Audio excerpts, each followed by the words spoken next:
Hi everyone, this is Robert and welcome to IDG Live. Today we are going to be talking about House Velaryon, who are an amazing house, and I'm sure we all know quite a lot about them. Obviously, they've been quite prominent in House of the Dragon, but there is a lot to talk about. So this is where we've got to really on our tour around the Seven Kingdoms.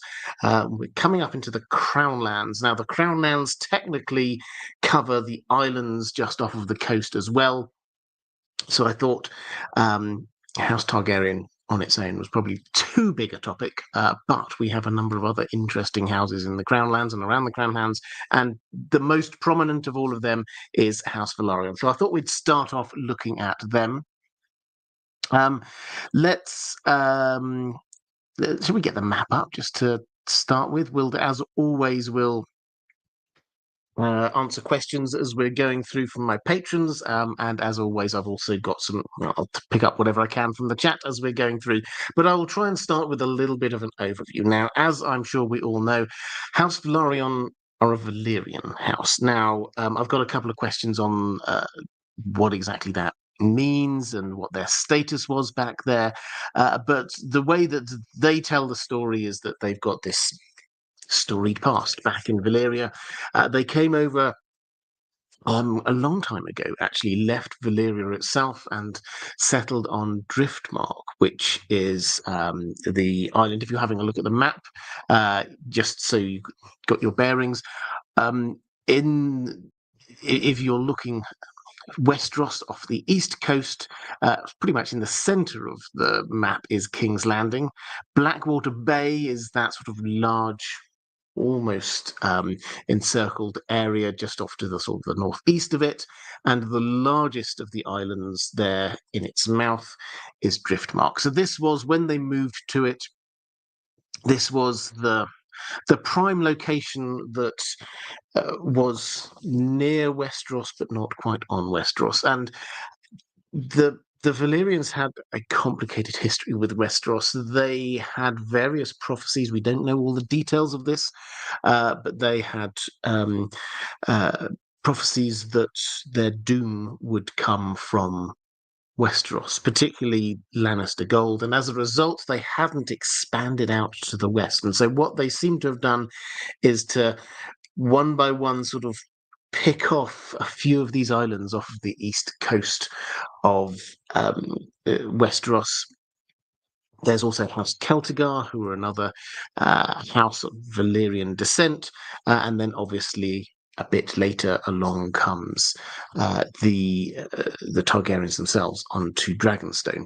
Now, what this means is, for quite a long time, House Velaryon were the senior Valyrian house in the area, and they were seafarers. It seems that they've always been seafarers, as far as we can tell, and they made best use of their positioning, which is there, as I say, it's in the mouth of the gullet, which was King's Landing didn't exist at the time, but there were some sizable ports there, like Duskendale, for example, and so they could control uh, what came in and out from there, as well as having access to the narrow sea.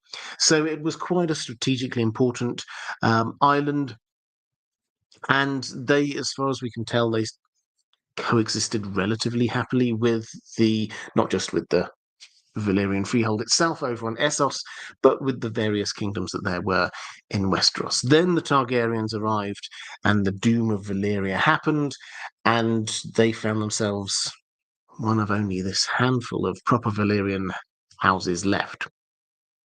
Now, when Aegon invaded, they were as close as any house was to the Targaryens, and in fact, calling them a house is a little uncertain here at this point, because house such and such is very much a Westerosi concept, as well as having a sigil, as well as having house words. These are all Westerosi things that the Targaryens, as well as the Valyrians, as well, as far as we can understand, picked up and adopted when they wished to be perceived as Westerosi. However, as a family, they obviously have their roots that go all the way back to old Valyria.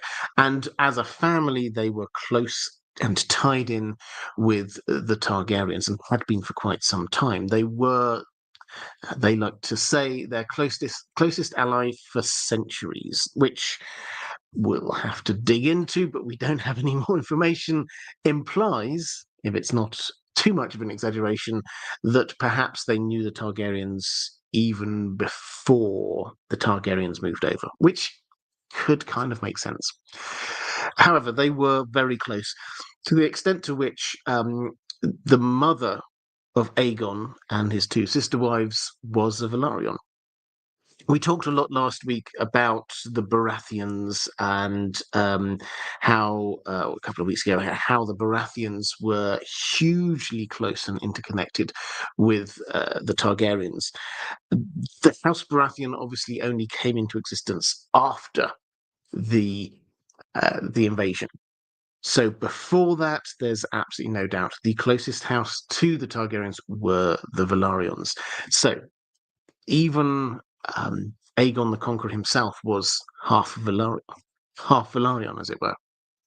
And then Aegon's firstborn son and heir was married to a Velaryon, Alyssa Velaryon. So actually, when you start tracing through the family tree at quite a high level for the Targaryens, there is a lot of Velaryon blood that is in there. So, for example, Alyssa Velaryon is the mother of King Jaehaerys, who obviously then is the ancestor of all the Targaryen monarchs that we have that follow. So they were very closely tied in. And after the invasion, and the invasion we often think of just being three dragons. It wasn't just the three dragons with the three dragon riders. They did have the navy from House Velaryon, and they did have a few loyal houses, mostly on the islands around there, who joined with them, and it was the Velaryon navy who shipped people across Blackwater Bay to land in what later became known as King's Landing. And after that, the Lord Velaryon was named Master of Ships. Now, Master of Ships is one of the job titles within the Small Council. The Small Council didn't exist as a concept until a little bit later, but this is even before we get Hand of the King, we get Master of Ships. So this is a absolutely seminal position. And for the first few generations, this was basically a job title which was passed down from father to son in House Velaryon. This was not something which was just a random appointment by the king. This was who's Lord Velaryon, therefore Master of Ships. And the Velaryon fleet, for pretty much all of the time that the Targaryens ruled, the Velaryon fleet was the royal fleet. So their role was the naval support to the Targaryens. And also the very first Lord Commander of the Kingsguard was a Velaryon. Incredibly close ties right at the very start. If we sort of move through, I've got some questions about Alyssa and the time of Maegor, which I will come on to in just one moment. When we get to the Dance of the Dragons, as we know, they are absolutely central. And the reason, well, one of the reasons why they're absolutely central is Corlys Velaryon. Corlys, he comes across on the TV show as a really cool character, but that almost understates him. He is a living legend in the books by this point. He's early 80s, I think, and he is the most traveled. He is the richest. He is the most legendary person in the entire Seven Kingdoms. Corlys Velaryon was an astonishing figure, and when Rhaenys married him, she's a princess with a massive claim to the Iron Throne, and this was not seen as her marrying down. This was actually the most advantageous political marriage that she could possibly get. He was a lot older than her, and she was marrying for political advantage. That's how high Corlys Velaryon was, and he was in his 9 voyages. He brought back so much spice and linens and silks and just foreign delicacies that the riches poured in to Driftmark. And he moved the old Castle Driftmark was getting a little bit dilapidated, and he built an entirely new castle called High Tide on the other side of the island. He poured his money into that. Next to it grew up a town called Spice Town, and because this was where spices were traded, and it became rich because of the fact that people they didn't have to even stop on mainland Westeros for their trade. If they're in the Narrow Sea, they can just stop off at Driftmark, do their trading, and move on. This brought huge amounts of power and influence for House Velaryon. So when we get to the time of the Dance of the Dragons, you see increasingly these marriages between the Targaryens and Velaryons, not just because that's the kind of thing they always did, but because they had to keep them in the loop. The Velaryons were so powerful that this was a headache for Viserys. Actually, a lot of the time, Corlys was starting to get feeling put out because Rhaenys was overlooked for the Iron Throne, Laenor was overlooked for the Iron Throne, and then Laena was offered up to him as a new bride after he lost his first wife, and he decided against it. She was very young, but he decided against it. And so Corlys was really put out by this, to the extent that he was there were rumbles of what would he do? Would he head off and start a kingdom somewhere else? Was there a potential for a civil war? After the Great Council of 101, there were rumors that he was gathering an army just to defend the cause of Laenor, his son.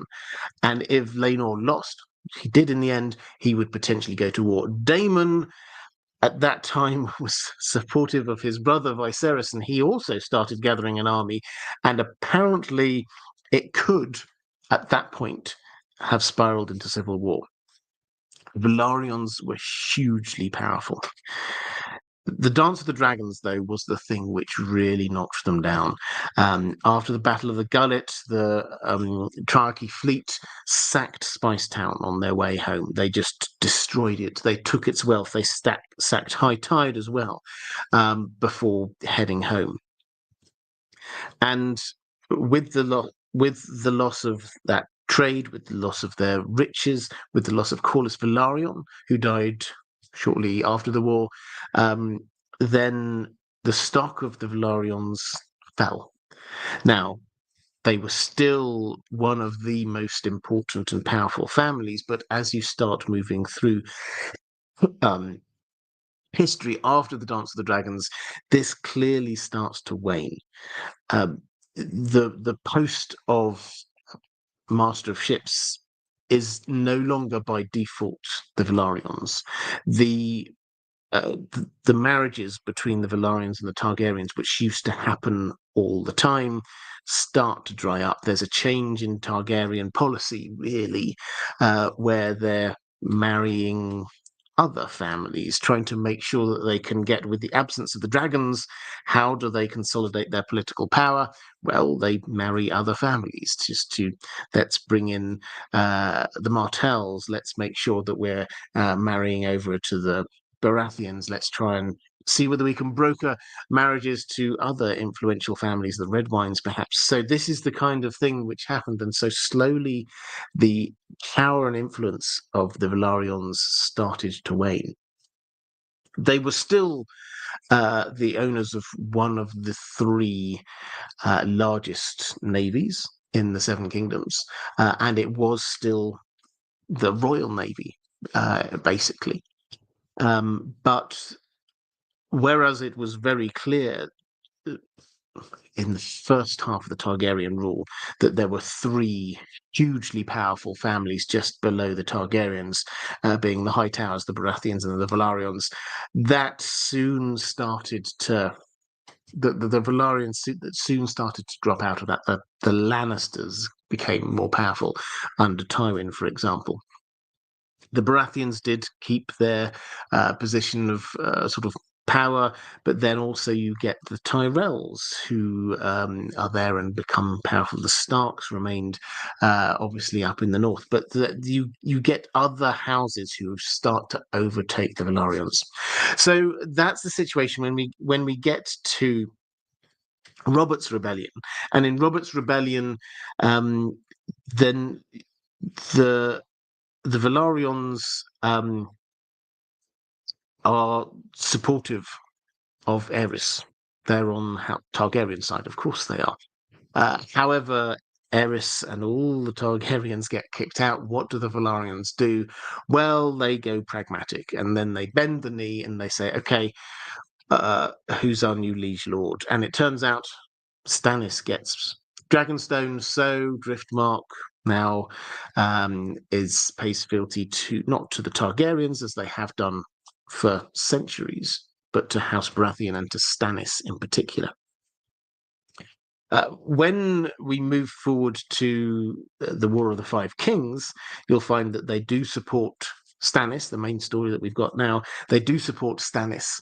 However, and they play a big part in the Battle of the Blackwater. However, their lord is killed there.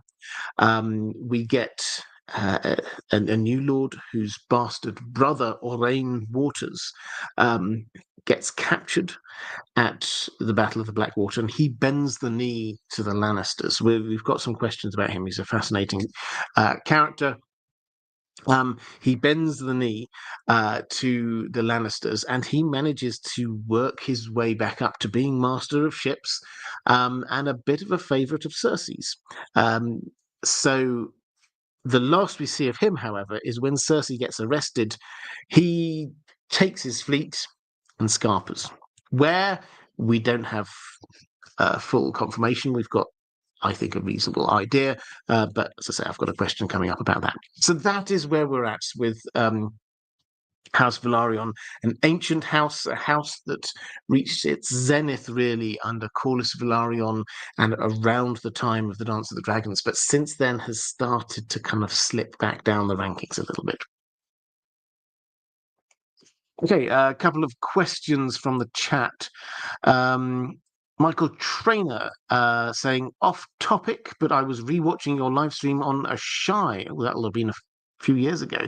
In it, you said you anticipate a grayscale outbreak in Westeros before the end of A Song of Ice and Fire. Can you briefly discuss why you think this is? Yeah, so I don't know why I was talking about that from a shy. There was there's a couple of reasons, and I vaguely remember, I don't know whose channel it was on, to be honest, but I can remember being on a live stream with Matt, Joe Magician, and Aziz History of Westeros, talking about plagues and the like in A Song of Ice and Fire. And one thing we all agreed on is that they play a huge role in the history of Westeros. George R. R. Martin has a lot of these kind of outbreaks of various things which completely rip through populations, which is part of his trying to get this kind of medieval realistic feel, because this did happen. And we also get a few different reports of things in other parts of the world going on during the story. And so we were of the opinion that given that this is going to get to be a darker couple of books, is that things are going to get really quite, if we think things are going bad at the moment, they're going to get even worse. It seems very likely that at some point in Westeros, we are going to get an outbreak of something. And the thing which seems most likely is grayscale, because John Connington has got it and is hiding it and is coming to King's Landing. So, at the risk of over sort of playing this, King's Landing, if it's based on anywhere, it's inspired by London. And in old London town, there was the Great Plague, and then 1 year later, there was the Great Fire of London. And so we all know what happened in season 8 of the show. I'm not going to say that's what's going to happen in the books, but the idea that at some point a fire ripping through King's Landing with all these dragons around, that does kind of ring true.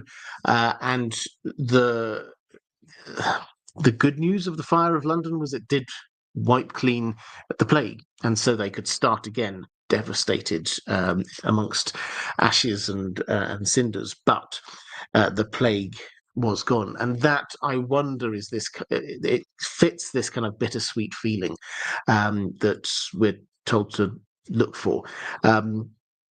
So anyway, yes, as you say, that was a bit of digression, and I can't remember my exact reasoning in that live stream, but that's certainly a sort of a line of thought that I have gone down before. Cursed Ballerina. The Valyrians avoided the Lannisters because of the Doom prophecy, but were they wary of the Celtigars and the Velaryons as Westerosi because of this as well? Think not. I mean, we're not told about the attitude of the Valyrians who stayed in Valyria towards those who moved off. We don't even know whether the Velaryons went of their own volition to settle in Driftmark, or whether they got sent there by the Valyrians. That's not 100% clear. But for me, the most logical conclusion we've got, or that we can reach based upon the fact that the Valyrians very clearly decided not to go to the mainland, but to stay on the islands. And for those wondering, if you're just looking on the map, I've already picked out the largest of those islands there, it's just sort of in the mouth of the Blackwater Bay. That is Driftmark, that's House Velaryon. The next one up is Dragonstone. They are close. You can, if you're setting sail from one, as you see Driftmark slowly disappear behind you, you can see Dragonstone rising up in front of you. And then the smaller one that you can see just even further up, that is Claw Isle, and that is where House Celtigar are. Now, given the fact that there were lands which you could probably claim somewhere along the east coast of Westeros, particularly the area that became King's Landing, that was disputed by a lot of different people. So you could come in and claim it. The fact that 3 times we know that the Valyrians colonized somewhere Westeros-ish, they decided to settle on an island off of the mainland. I think we can draw the conclusion that they thought that technically wasn't Westeros, therefore technically those people are not part of the prophecy, the curse, whatever you might want to call it, that would bring about their doom. Per Marcus Rissman saying, first, a thanks to you and the mods for this stream. Moderators, yes, thank you very much. You do an amazing job. If you are watching this live, it's not too early. Send the mods a little bit of love. It brings much warmth to a snowy Sweden where the long night might have arrived. I wonder why the Velaryons are much more prominent than the Celtigars.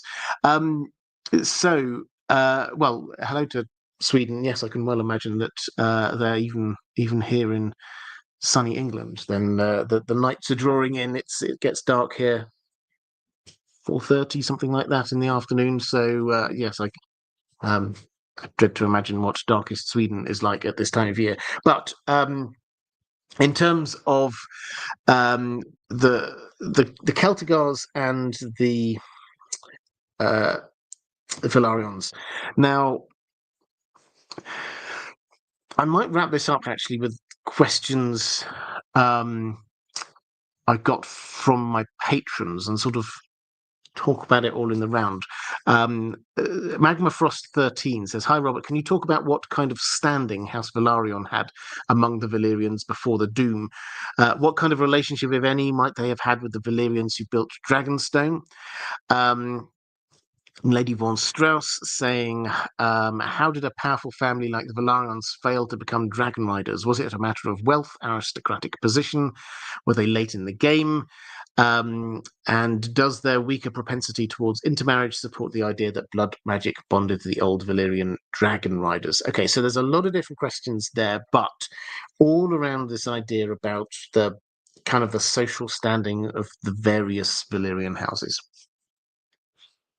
We don't know huge amounts about how old Valyria operated, but from what we do know, it seems clear that there were tiers in society. It seems to be quite a stratified society. You have at the top the dragon riding families, of which there were 40. Now, what we're told is that House Targaryen were one of them, which is why they had dragons, but they were one of the least powerful ones. There was a semi-canon book in House of the Dragon with a little bit of history, which seemed to imply that perhaps they had been more powerful and then lost a bit of power. But as I say, that's semi-canon. What we know from the books is that they were certainly at the time of the Doom or just before the Doom, they were one of the top 40, but they weren't one of the most powerful ones.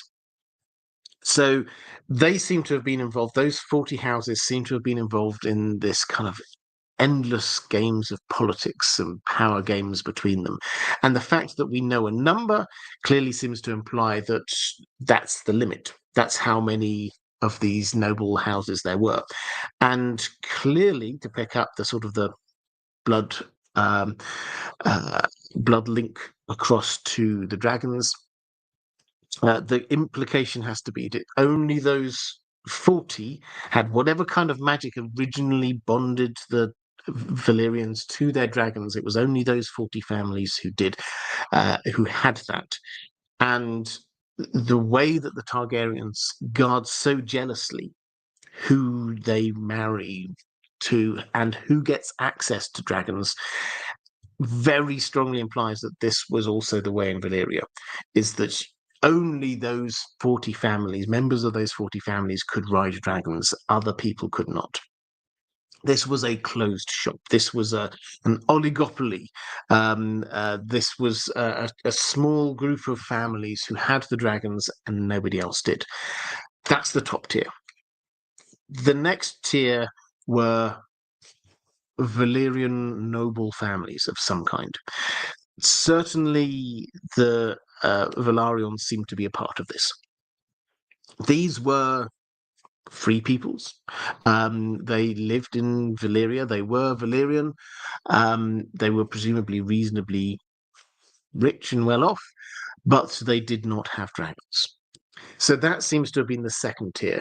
Then there may have been other tiers. Then they definitely were. They definitely did have slaves at the very bottom. So Targaryens top tier, Velaryons second tier. House Celtigar seem to, as far as we can tell, they seem to be also in that second tier. They were a noble house. They're definitely Valyrian.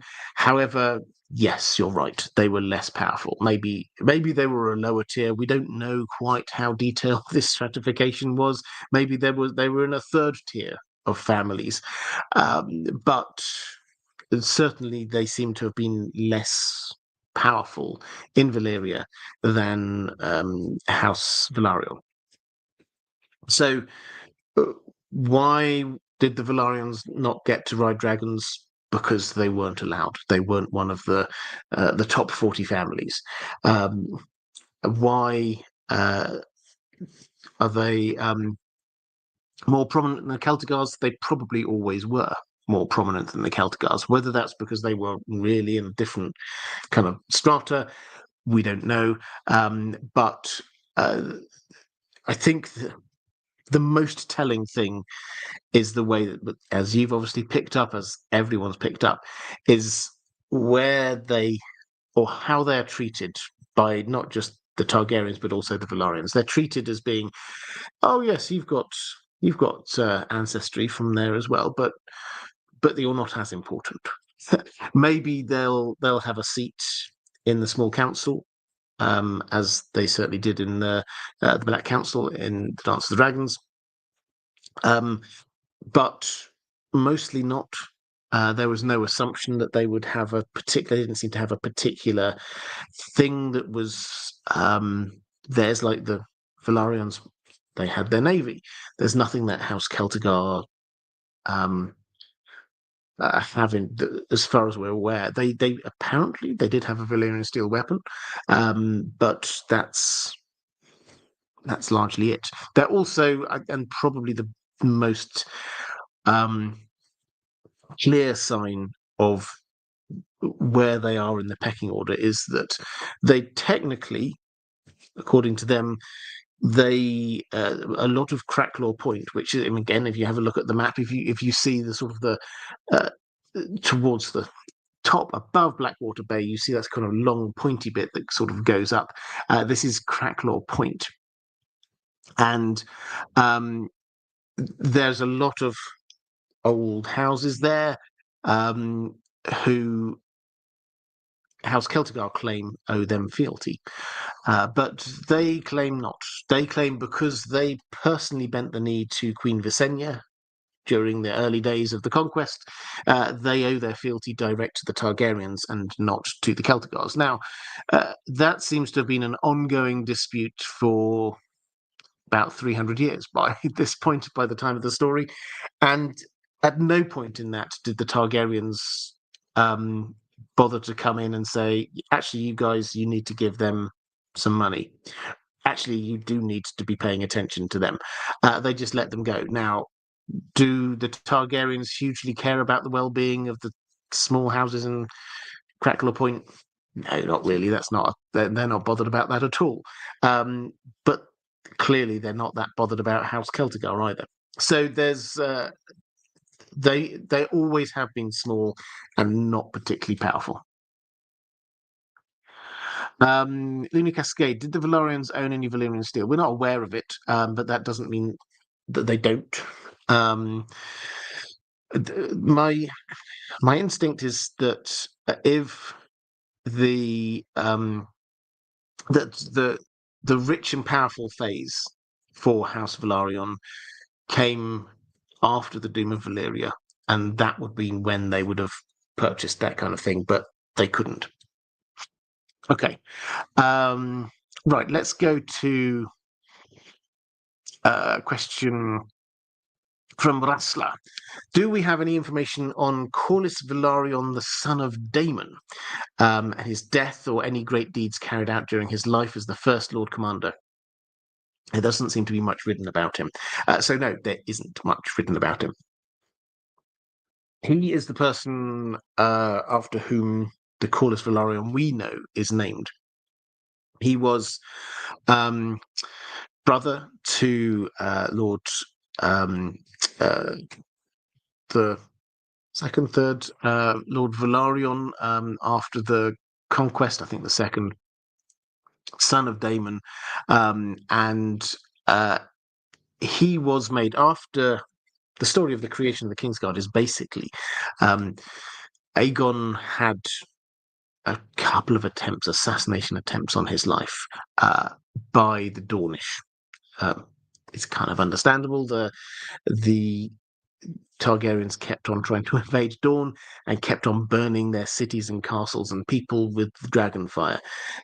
There were people in Dorne who thought the easiest way to stop this is just to go straight in there and kill Aegon. And they nearly succeeded.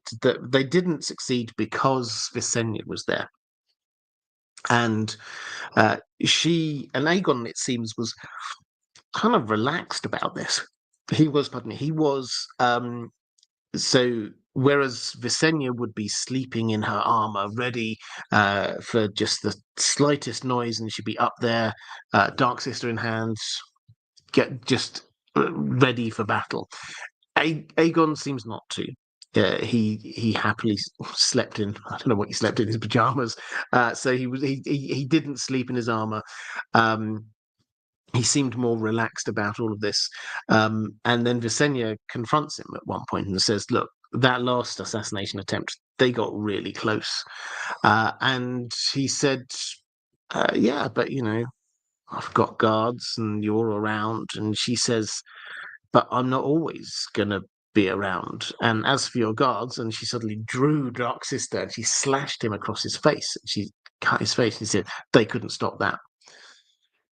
You need people who are hugely loyal to you and people who are incredibly good as guards, and that is their only job." And so she set up the first Kingsguard for him. And because they were still doing this big effort to show that they're embracing the culture of the Seven Kingdoms, they had seven because he was the king of the Seven Kingdoms and in honor of the seven, etc., etc. And they get named, and in Fire and Blood, and Corlys Velaryon is the first Lord Commander of the Kingsguard. Now, that's the one and only mention in Fire and Blood of him. We don't. Yes, we hear about the Kingsguard doing stuff generally, but no more. What we're told is of those seven, they all served with valor to the end of their lives. That's the phrase we have. So we know that Corlys Velaryon served with valor to the end of his life, and we know that two of those seven died in service in protecting their king. So perhaps he did that. It would kind of make sense given the fact that he is clearly held in very high regard by the Velaryons. Naming Corlys that we know after him seems to imply he did a good job. Okay. So let's talk. Jay asks about. So I'd like to know more about House Velaryon during the rule of Maegor and how that may have been complicated by what happened to Alyssa and her family. Okay, so this is complicated by Alyssa. It's all about Alyssa. Alyssa Velaryon was married to Aenys. Aenys the First, the son and heir of Aegon the Conqueror. Aegon died, Aenys ruled. Aenys was a weak ruler. Let's put it that way. He was quite bookish. He seemed very nice, but he didn't seem to really want to um, uh, confront anyone, oppose anyone. He didn't want to make any enemies. And as a result, during his time, the Faith of the Seven, who still didn't like the Targaryens being around and ignoring, on the face of it, embracing the Faith of the Seven, but in reality, they were still marrying their family. They still potentially had polygamous, polyamorous, whatever you want to call it, marriages, and they were not really living the Faith of the Seven life. And so a lot of people in the Faith of the Seven were against them, and there was faith uprisings all over the place. So Aenys was on Dragonstone and then died with Alyssa, his wife, and three of their children. Their two eldest children, Aegon and his wife, were over in Crakehall, actually, over in the Westerlands. But Aenys got very ill very quickly and died. Some people have speculated maybe this was Visenya sort of hurrying him along to death. But Aenys died. She immediately got on her dragon and flew over to Essos to find Maegor, her son, who she wanted to declare king. And this was clearly usurping the Aegon, son of Aenys, Alyssa's son. who was the named heir. Now, Alyssa was in the middle of all of this. Her husband had just died. She knew um, that Maegor was being called over. He goes straight to King's Landing. He gets involved in um, uh, a um, a fight, basically, but it was like a um, what they called the Trial of Seven, just to see who was in the right by the seven. And he nearly died. He was unconscious after that. Alyssa takes this as her cue. She's on Dragonstone, but she decides she's going to go to Driftmark. She's going to go back to her father, go back to her family home. She's taking her 3 children with her. And there she declares for her son. So suddenly we've got a proper civil war. Maegor has come and claimed the throne. Alyssa has, on behalf of her son, who's trapped on the other side of the continent and caught up there by the Faith, are kind of like basically stopping him moving with the Faith uprising. And so she declares for her son. House Velaryon fall in behind her. They're supportive of Aegon, who becomes known as Aegon the Uncrowned. They're supportive of his claim. But Maegor pulls through, and he decides to get married again. And what we read is that Visenya flew on Vhagar, her dragon, to Driftmark and persuaded Alyssa Velaryon to come to the wedding with her children. And she never 100% officially supports Maegor, but politically, her very presence at that wedding was seen by people as sort of her retreating back from her pushing the claim of her own son. Now, reading between the lines, when we see that Visenya flew on Vhagar over to Driftmark and persuaded Alyssa to come over, this wasn't a pleasant fireside chat. This was Vhagar and threats. And the only way that she could look after her children was to go back with Visenya. So, as soon as she could, she escaped that marriage and ended up for the next part of Maegor's rule on Dragonstone, basically under house arrest. Visenya was based up there as well. She and her children, 2 of her children, one of them was kept sort of as hostage in King's Landing. 2 of her children, who happened to be Jaehaerys and Alyson, they were still children at the time, on King's Landing. Then Visenya dies. She takes this as her opportunity. She grabs Dark Sister, the sword. She takes her 2 children. She disappears. She's gone. She's out of there. She's basically been kidnapped all this time by Maegor supporters, and now she sees her chance and she gets out of there. People do not know where she is for a year. Her other son, who is basically being kept hostage in King's Landing, is killed, tortured, and then killed, and his body is just left lying outside the Red Keep.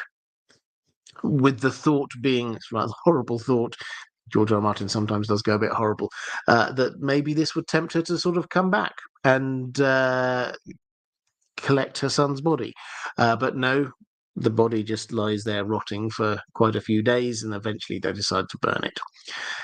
She turns up in Storm's End with her 2 children, by which time her eldest son, her eldest child left is Jaehaerys. And she, from Storm's End, with the support of the Baratheons, she declares for Jaehaerys. She says Jaehaerys is the true king. So, Maegor dies on the Iron Throne, and she, with her son, claims the throne. She marries Rhaegar Baratheon, and Jaehaerys and Alyson head off to Dragonstone to live out the rest of their childhood there, and she then basically runs the Seven Kingdoms as Queen Regent with her husband, Rhaegar Baratheon, and then we start moving on to the rest of the story. So that's where, during Maegor, that's where it was. House Velaryon had to support Maegor, or at least not support their own person, because Maegor had captured Alyssa. Let's have a quick flick through the chat. Although Martin S. Swedish climate will vary quite a bit depending on exactly where. Southern Sweden is on a latitude comparable to Scotland. Kiruna is another matter entirely, further from southernmost Sweden than Milan in Italy is. It's a big country, Sweden. Thank you. Yeah, thank you very much for that. Yeah, so I've been to Stockholm, which is a fine place. But yeah, the further north you go, the darker and the more imposing the climate is, I guess. Let's have a quick flick through the chat. Am I a Blackfire? Asks Dan Oates. Not as far as I'm aware.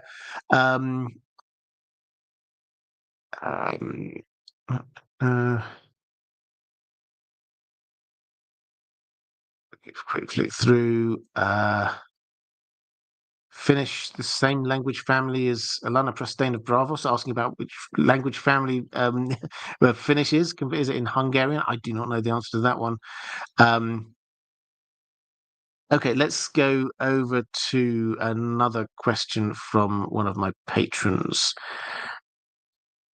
Let's go to James Horner. Hi, Robert. When I first read Fire and Blood, I believed that Daemon was innocent of Laenor's death. My reason being that given the kind of man Daemon is, and the fact that he obviously benefited from Laenor's death, the sea snake, Corlys, must have somehow known for certain that he didn't do it, given how he continued to back Daemon.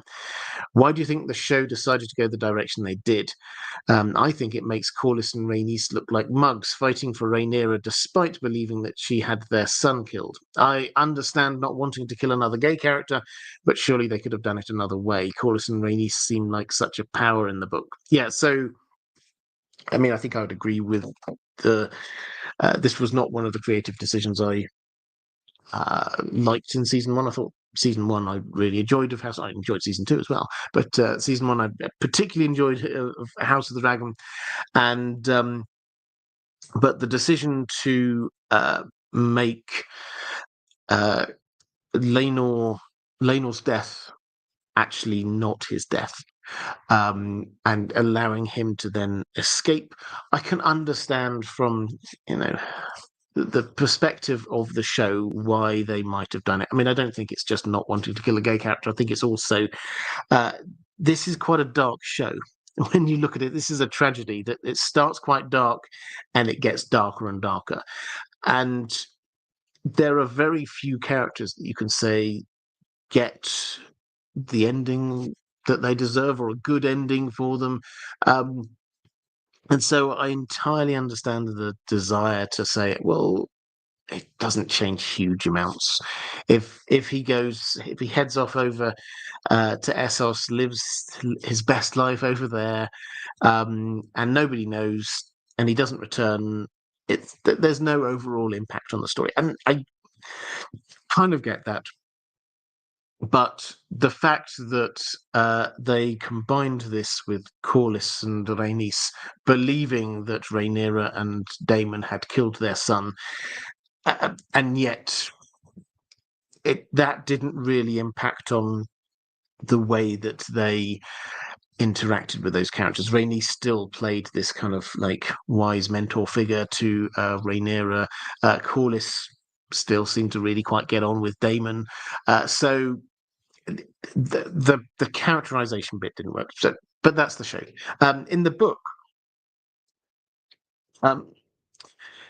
my first reading, and I've kept this with subsequent readings, is that although we can't be sure, I think the most likely candidate is Daemon.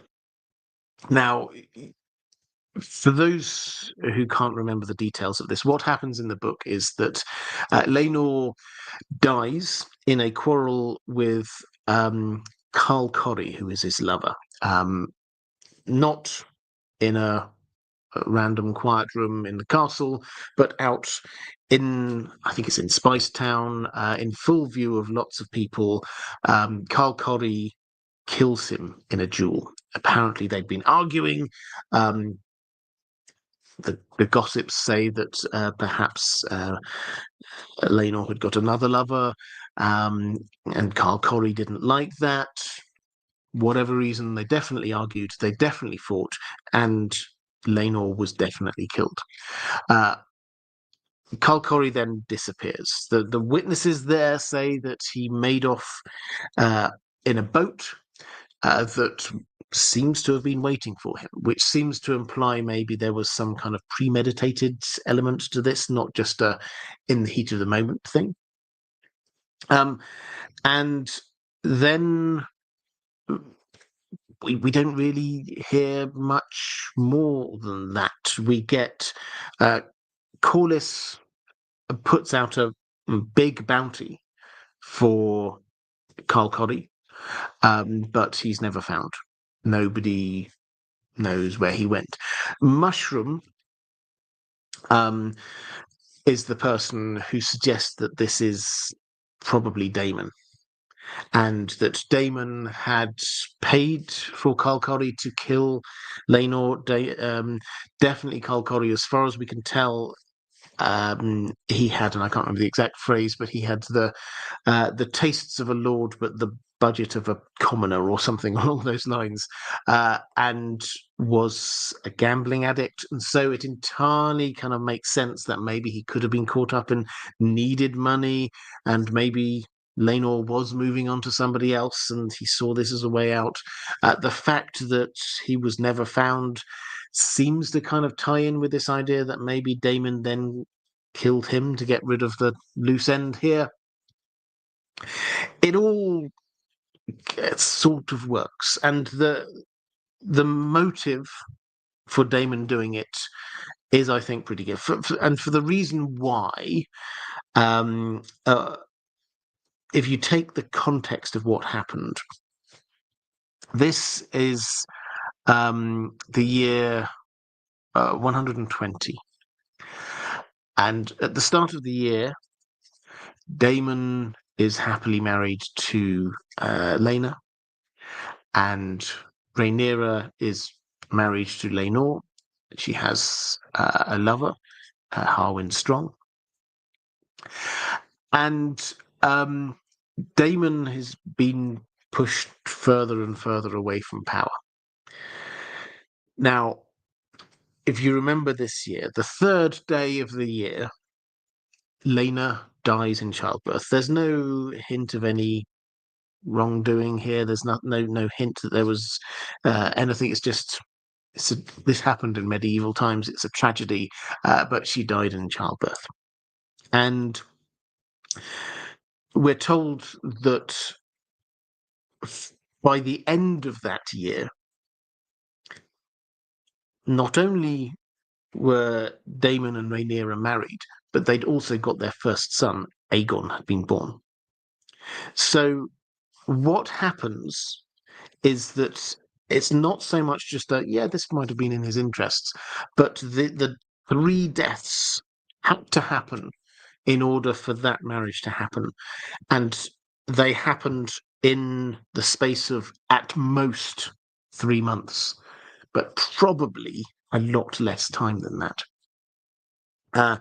Laenor died, and Harwin Strong died in that fire at Harrenhal.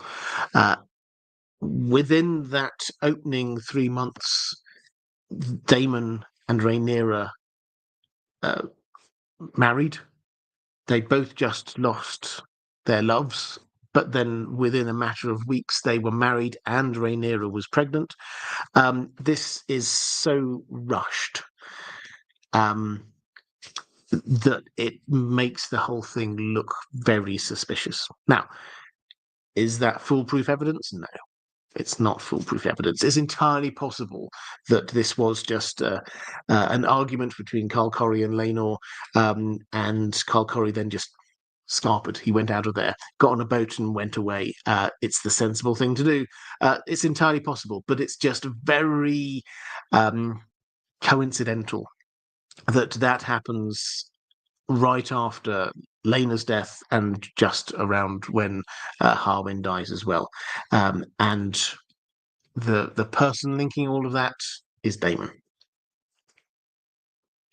That's my thinking. I don't think, on the basis of what we've got, I don't think we can 100% say Daemon. But he definitely benefits. He definitely could have done it.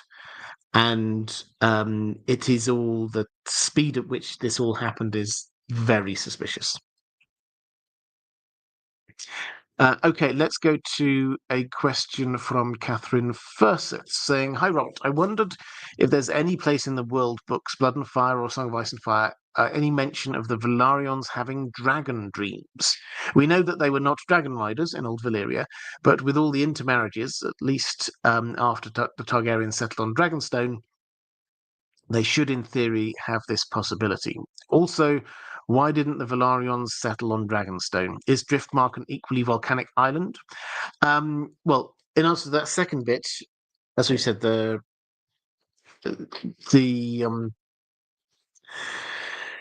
Velaryons got there first.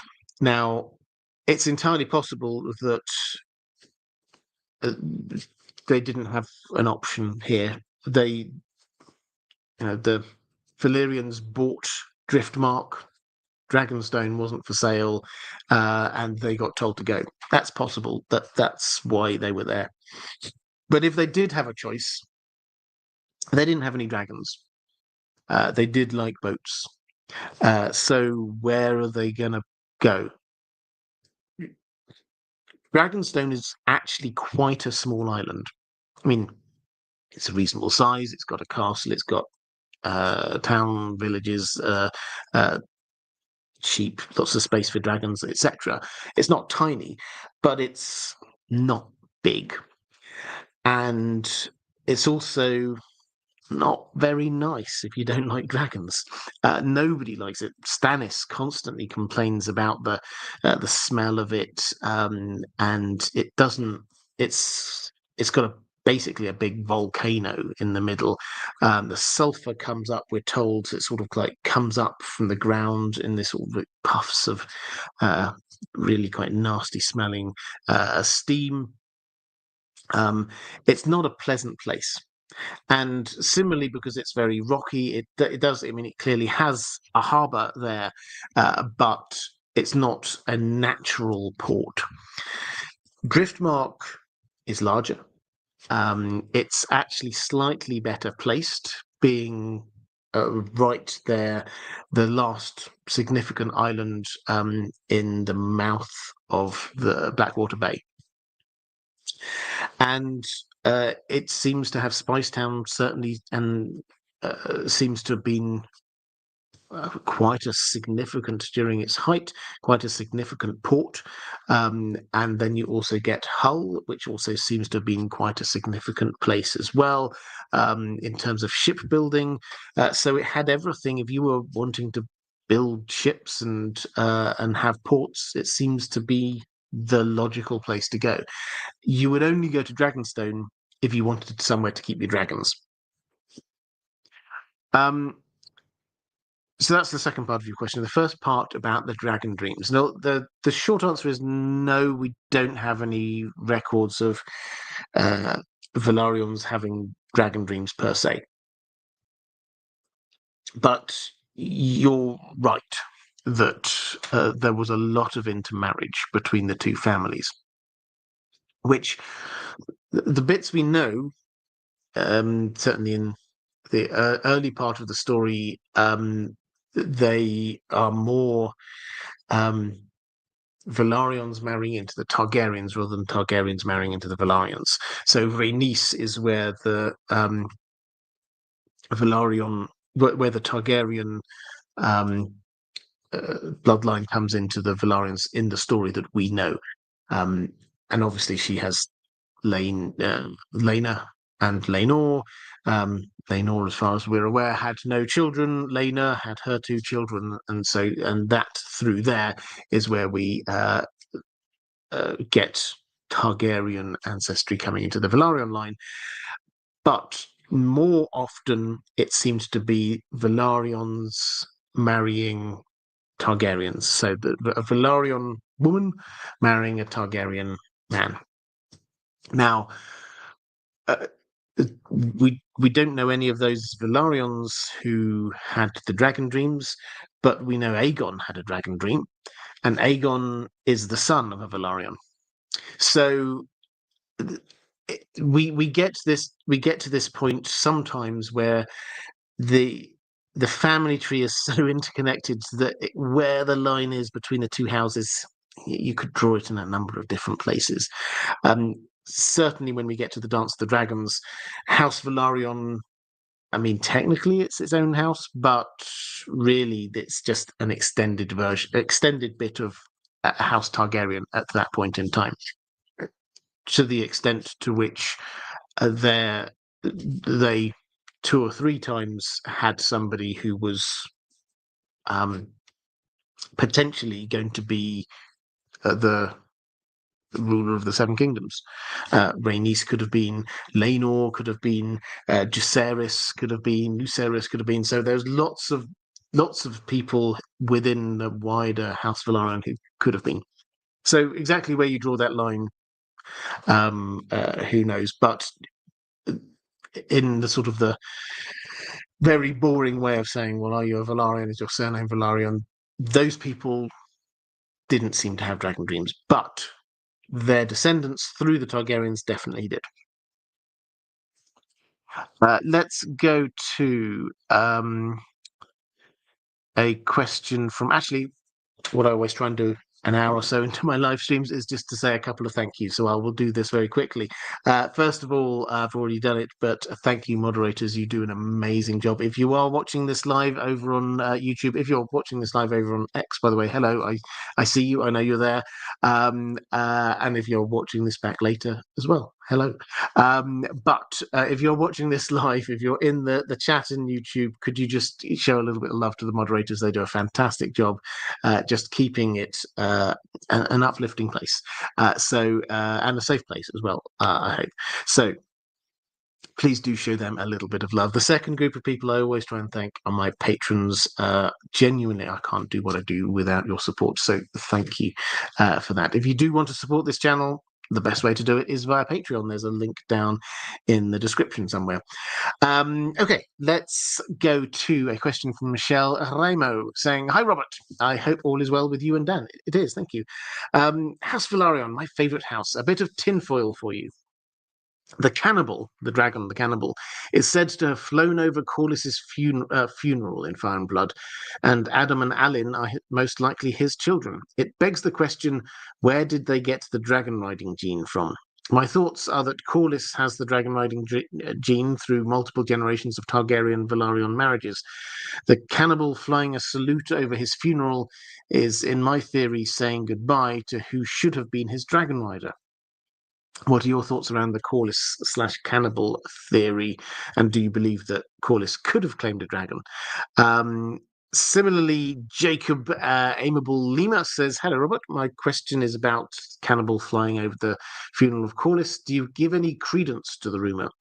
If so, what do you think are the implications?" Also, just because you've got it there, did you watch Dune Prophecy?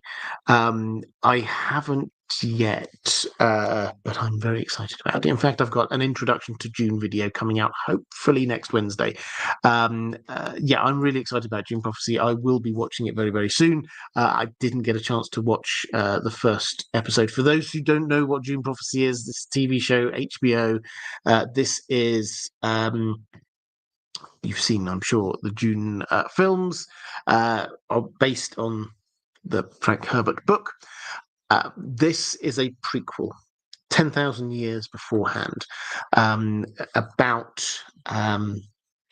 Well, I haven't seen it yet, but I'm just going on what they've told us.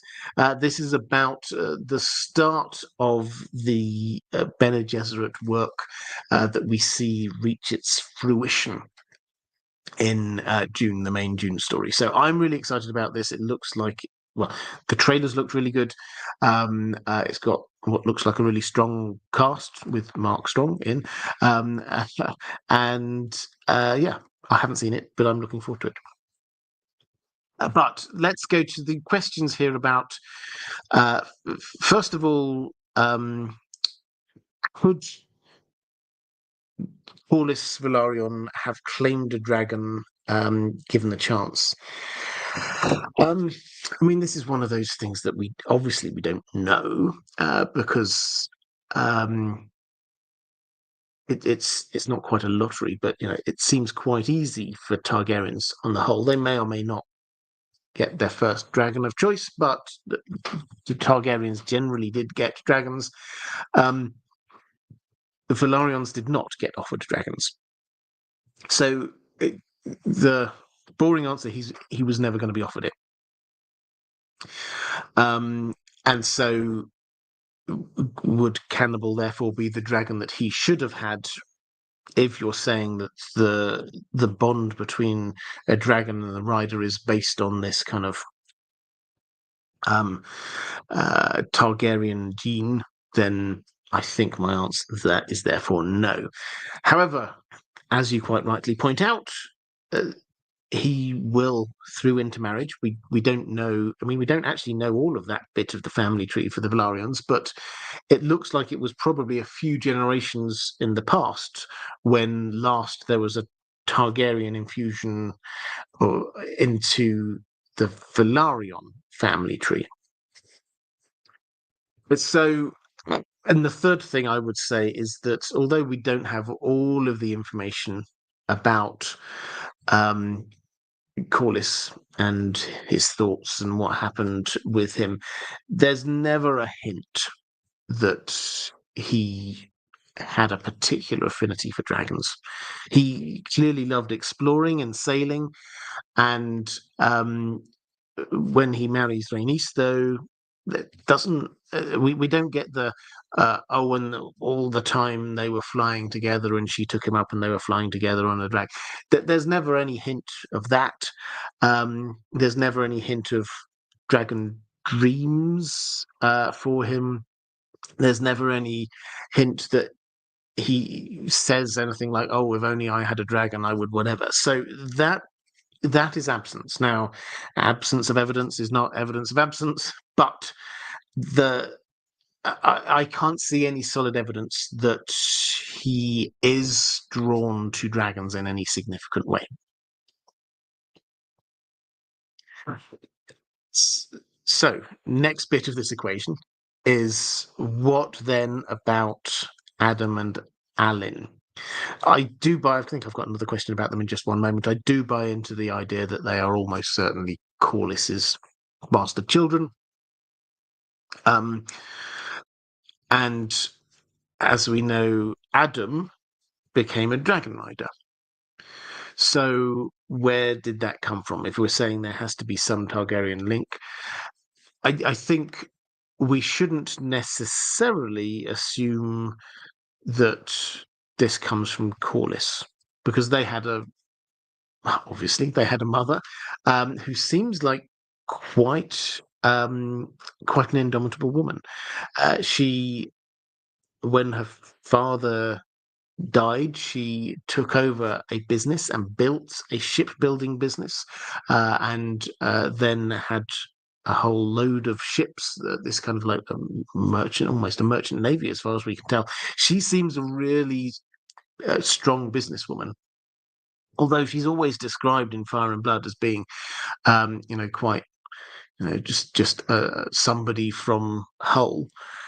she doesn't seem that. She attracted Corlys, so and she seems quite an impressive person. Is there a chance that she is a Targaryen bastard? There has to be a chance, or perhaps there's a chance that she's the grandchild of a Targaryen bastard, or whatever. There's a chance that the Targaryen genes could have got to Adam and Alan through her rather than through Corlys. And I think the other thing to note is that they didn't show this on the TV show, but in the book, Alan does also try and become a dragon rider and fails. And so he tries to claim, I think it's sheep stealer, and he would have been killed by sheep stealer. Sheep stealer rejected him, but for his brother coming in on his new dragon and saving the day. So yes, we've got one Adam, but the other no. And so it's clearly not as strong as like when you get Targaryen families where all of the children have their dragon. It doesn't seem there. So I think the summary of all of that is it's a little bit complex and we don't have enough information to be clear. So the next layer, the top layer where we started this, is this legend, rumor that the dragon cannibal flew over Corlys's funeral as a kind of a salute.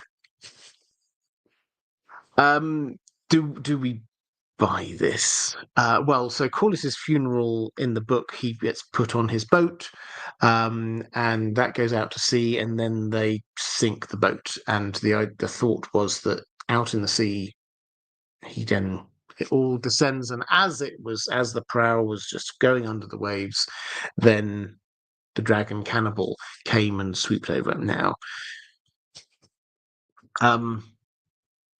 possibly is the answer. I think there are two elements to this. Is it possible or likely that Cannibal the dragon might have swooped over at the funeral?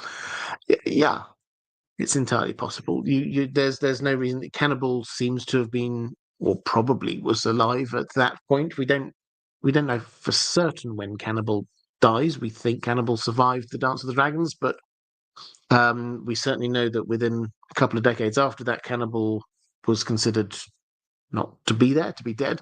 So is it possible Cannibal did? It's possible, I guess. Was it as by way of a salute to Corlys?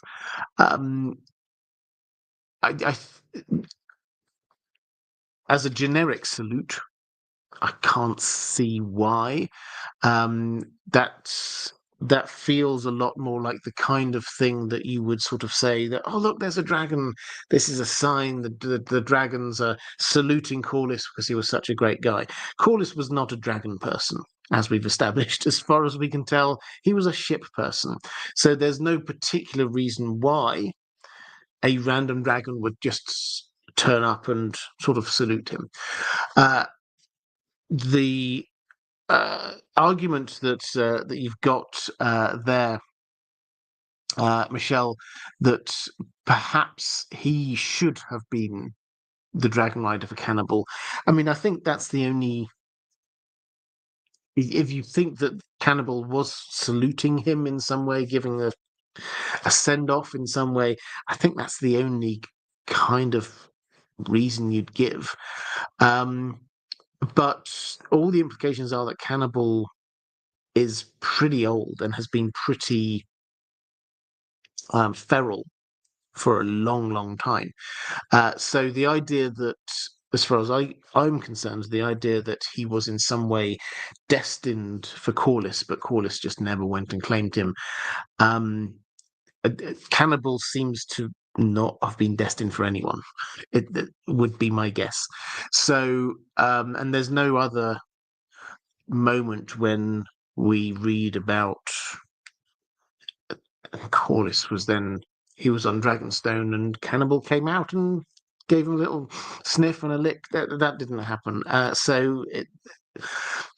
like the idea, but what this reads to me is that the Occam's razor of this was that maybe Cannibal did happen to be outranging.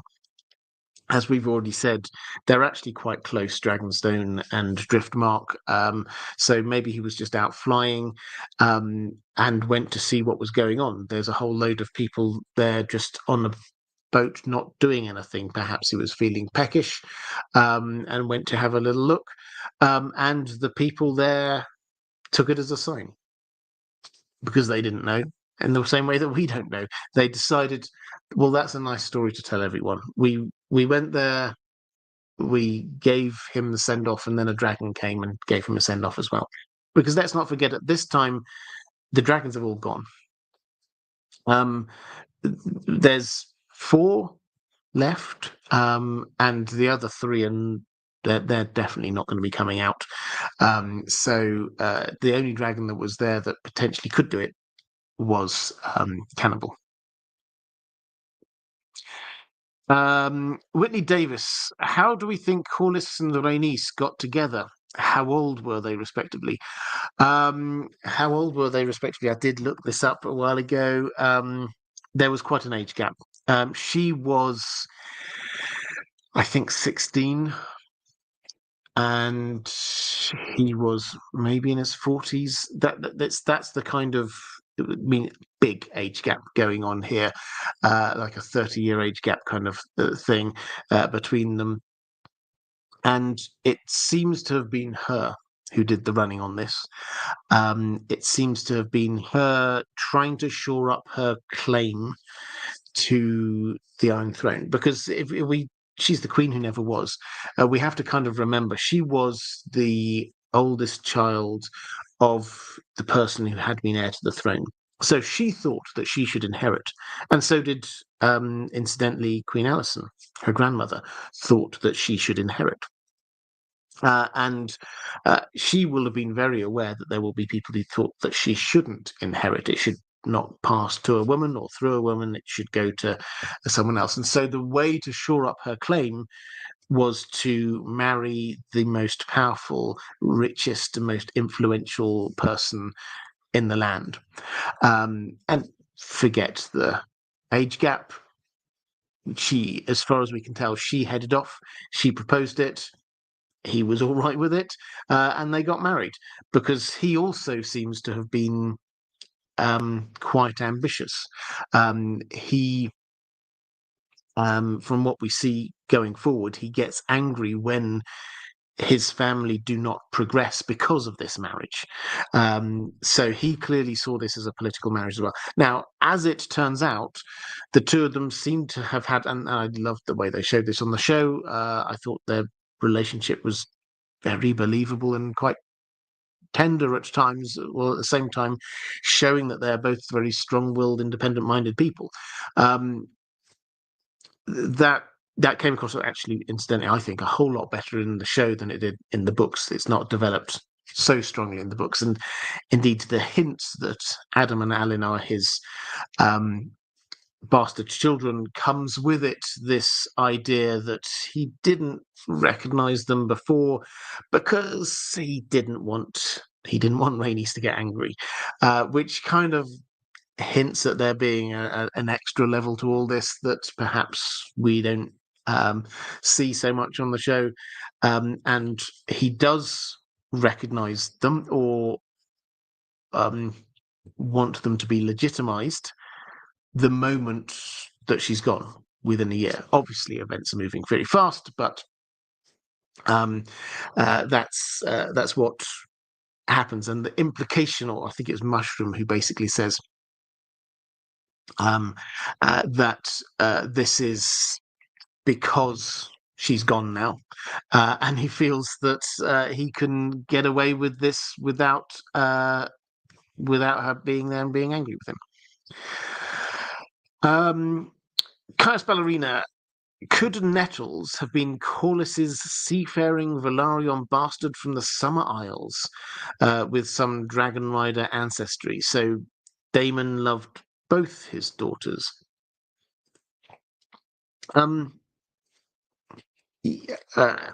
Possibly. So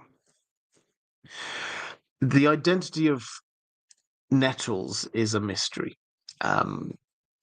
It's the hint is that this person, or the way that it's described to us, is that well, I can't remember exactly what it says. A little brown girl, I think, is the way that she's described in the books. And the kind of messaging is that this is as far from the Targaryen look as you could imagine. This person clearly isn't the child of a Targaryen. Maybe there was some Valyrian ancestry somewhere, but that's the kind of messaging we're getting from the book. Could she be Corlys Velaryon's child from one of his adventures overseas? I mean, Summer Isles or somewhere else. Yeah, that's entirely possible. And then he brought her back and decided, rather than leave her in Driftmark, he sort of set her up somewhere on Dragonstone. It's entirely possible. There's no reason to doubt that. And as I say, although we don't know exactly how many generations back Corlys or the House of Velaryon last had a sort of an injection of Targaryens into it, so to speak. It definitely did at some point. So yeah, that could be how we get there. That would, as you say, have an interesting symmetry in the fact that Daemon then married Laena, Corlys's one of Corlys's daughters, and then, depending on who you listen to, maybe had an affair with, and certainly got very close to Nettles, his other daughter. So yeah, that could work. I mean,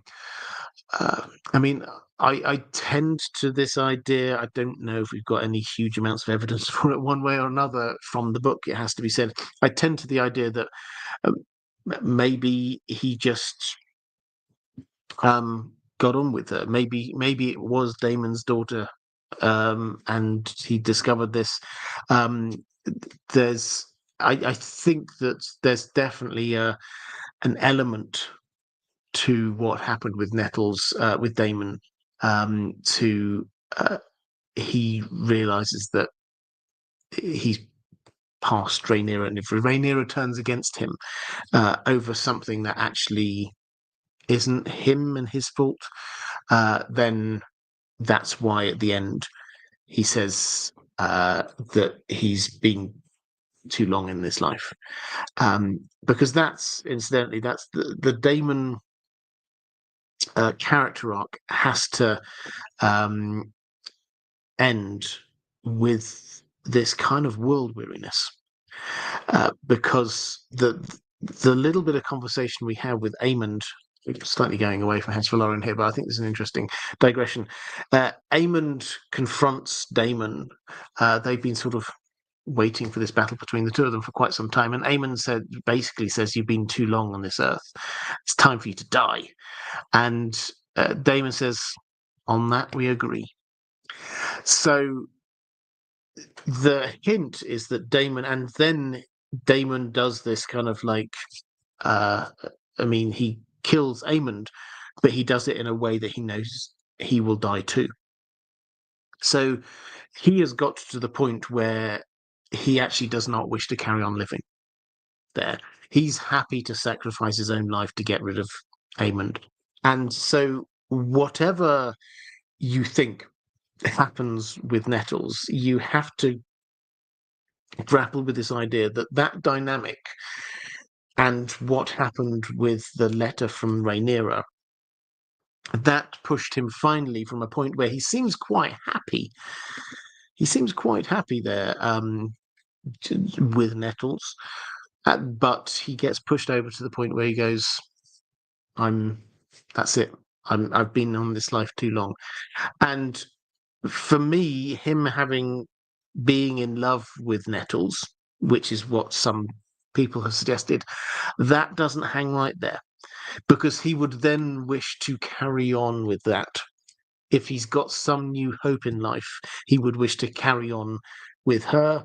But that doesn't seem to be what's in his mind. He seems to have gone to Aemond with the thought, that's it, I'm going to end my life now.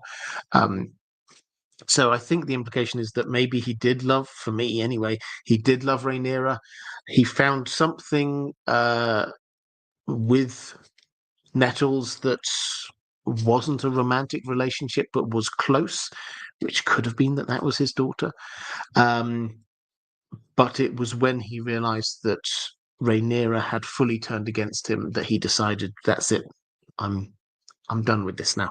So, digression, but however you think, whatever you think there happened with Daemon and Nettles, it has to take account of the fact that he ends up in a position where he's accepting of his own death.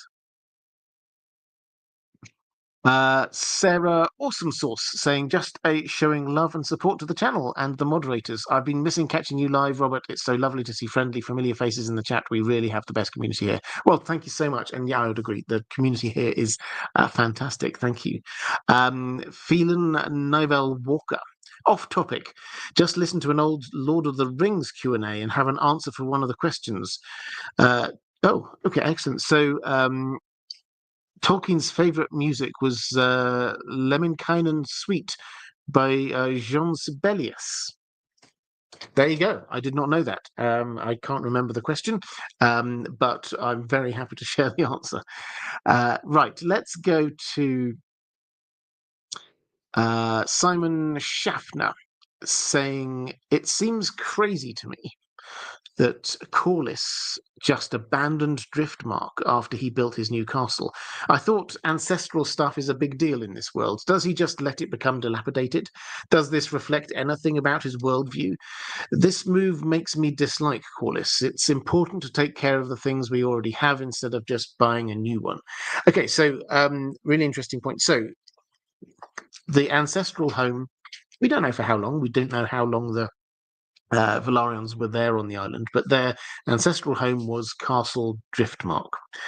When Corlys got rich, perhaps when he got ambitious, he built High Tide, a beautiful new castle. We read about how lovely it looks, sort of glinting in the morning light and things like that. And he moved the Driftwood Driftwood chair, which was basically their throne, and moved it across to High Tide. So he's moved their base of operations from the old castle to this shiny new castle. Now, why? What does this tell us about him? Well, part of it, I think, is just pure, we need a better castle. What we're told about Castle Driftmark is that it was small, cramped, it was damp, and it flooded a lot. Now, I can imagine living in that. If your castle is getting flooded regularly, if where you live is getting flooded regularly, and it's not very big, and it's pretty damp even at the best of times, probably you would go, okay, well, we need to do better somehow. He gets a lot of money. He thinks, I could repair the old castle, but actually, why don't we create something new and big? Now, I think this coincides with the ambitious side of Corlys coming through, because after his 9 voyages, he does then turn his attention to the 7 kingdoms. We're never told it's like flipping a switch, but that's how it kind of feels, is that he goes and does all his voyages, and then he kind of marries Rhaenys, and then he gets involved in the politics of the 7 kingdoms. So it's almost as if he's lived his life and got all his money, and now, what am I going to achieve? I'm too old to be going on all of these long voyages now, but I can do great things here. And the starting point is, if we are now going to be a rich and powerful house, and we are the richest house in the 7 kingdoms, if we are going to be a rich and powerful house, we can't live there anymore because nobody wants to come and visit. It's not fit for purpose anymore. It floods. Let's build a new place and make it a show of strength for House Velaryon. So I think this is what it shows us about his character and also his mindset, about where his priorities had moved to.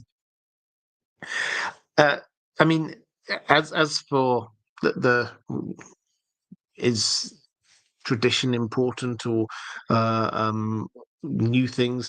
I mean, football fans, soccer fans amongst us will be very well aware of this. This happens to football clubs across the world when you get this eternal debate. We've got a lot of money. Should we build a shiny new stadium, which will potentially earn us more money in the long run and help the club out, etc., etc.? Or do we stay where we are at this place that we've been for 100 years or more, which is our spiritual home? And that's basically the debate that they've got going on there. I think the clear implication is that they weren't as connected to that castle as you have some houses connected to their ancestral home, like the Starks in Winterfell, or Storm's End, or the Lannisters at Casterly Rock. These kind of places, they're synonymous with those noble families. Now, that's not the case with Castle Driftmark. Let's go to Hrasla. Is Alyne Velaryon responsible for the major decline in House Velaryon's power? Was he a poor administrator and Lord of the Tides, or was the real damage done during the dance and Alyne simply never had a real chance at maintaining their power? Interesting question. So Alyne, who we were talking about just a moment ago, he succeeds Corlys and is Lord of the Tides, and also Lord of the Velaryons for quite a few years after that. And as we pointed out right at the beginning, the Velaryons in the second half of the Targaryen rule, their relative power, just kind of drifts a bit. They don't fall into the bottom tier, but they were very much one of the top three houses after the Targaryens, and now you wouldn't really put the Lords Paramount are the big and powerful houses, and you would probably put them a notch down below that. So they got relegated. They're not out of the league. I don't know where these football analogies are coming from today. Manchester United fans will probably know why I'm quite engaged in football thinking at the moment. But so they have drifted. So that is definitely a thing. Is Alyne a bad administrator? He may be. He seems like his father had been very focused in on his voyages. He does a number of voyages himself. He certainly has a lot of adventures out at sea. So and has quite a colourful private life. So there's no real idea that he's just this boring administrator who stays at home and looks after things. But at the same time, no clear indication that he's terrible. So I would personally look not to him, but to what made House Velaryon powerful in the first place. And I would argue there are three things. Firstly, they were powerful because they were rich during the time of Corlys Velaryon. That peak of their power coincided with the peak of their money. The second thing is their navy, which was the Royal Navy, and that kept them incredibly relevant in terms of sort of the East Coast. And then the third thing was their close connection with the Targaryens and the intermarriages that they had there. Now, if we look at them, I think the Navy, we can say they kept a strong Navy. That stayed up there. They will have lost a little bit after the Dance of the Dragons, but they still remained one of the top three navies in Westeros, along with the Red Wine Fleet and the Iron Islanders, or the Iron Fleet. So that's kind of stayed the same. Their money they did lose. They were incredibly rich, but then we get the remains of the Triarchy fleet sacked Spice Town and also High Tide on their way home, and took treasures and took uh, a lot of the what made the Velaryons rich, and destroyed Spice Town as a town. They uh, burned it, they looted it, and it was never rebuilt. So the fact it was never rebuilt, I think, is the most significant thing, because what this means is that not only did they just lose the cash and expensive things they had lying around, but also they're standing as like this hub for import export of uh, valuable goods, which is what they had become. They lost that, and they lost that in particular to King's Landing. And King's Landing, let's not forget, when the Velaryon, the first part of when the Targaryens were ruling, King's Landing did not exist. It grew during those 300 years. It grew into a city, and its importance as a port grew with that.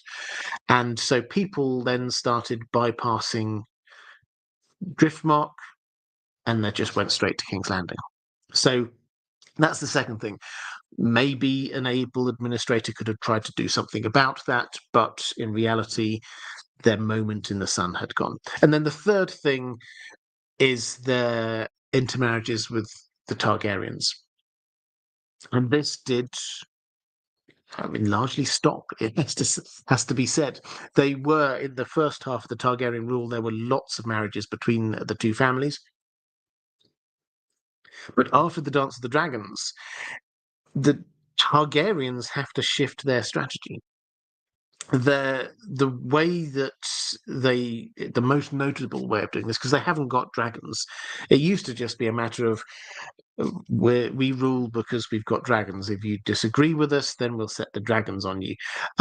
So that was the um, for the first 130 odd years, that was the way that they ruled. But then they had to change that, and they were a lot more reliant on the goodwill of the powerful houses around the land. And so you'll see them increasingly start to marry Targaryens off to other families, the Baratheons, but also, so Aegon V is the classic example of this. He tried to marry off all of his children to other noble families, the Redwynes. Um, so this was because they wanted to tie these other families into, by bonds of marriage, into the royal family. So there was the chances of any rebellions were cut down. I mean, that plan obviously didn't work in the long run, but you can understand the thinking. And as they didn't have dragons anymore, the overwhelming need for them to sort of keep it Valyrian as a family, that didn't seem to be there anymore. Why would they? Why would they have to do this? Because they don't have dragons. So, if I were to analyze the big three causes of Velaryon power, I would say one of them they kept largely, slightly diminished, but largely kept, which is the navy. One of them they lost almost completely, which is the intermarriage with the Targaryens. And then one of them was significantly reduced, which is their wealth and commercial power. So could could we blame Alyne Velaryon for that? I don't think it's fair to blame him personally. I think it's just, maybe if they had like a commercial hands, maybe they could have done something there. But I don't think we can blame people for not being able to push back the tides of history of where it's going. That's not a lot that they could really have done about that.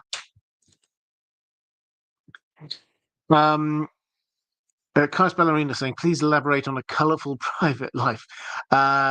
Well, so he was married to one Targaryen. He had a long affair with a cousin of his, and also, I'd say allegedly, but probably not just allegedly, with a Princess of Dawn. So he certainly. I say he got around. It was like the implication is that he's like Corlys, his father, and he even had children. Incidentally, he even had children. So with his cousin, whose name temporarily escapes my mind, he had a couple of children, and it was from that line that Daemon Blackfire came, just a couple of generations later. So yeah, it was quite. He's a good and Oakenfist. He's a good and colourful character. Michelle Ramo, do we know if Castle Driftmark is made of the same fused black stone as Dragonstone, especially since it was built before the Doom of Valyria? We don't. I think the implication is no. The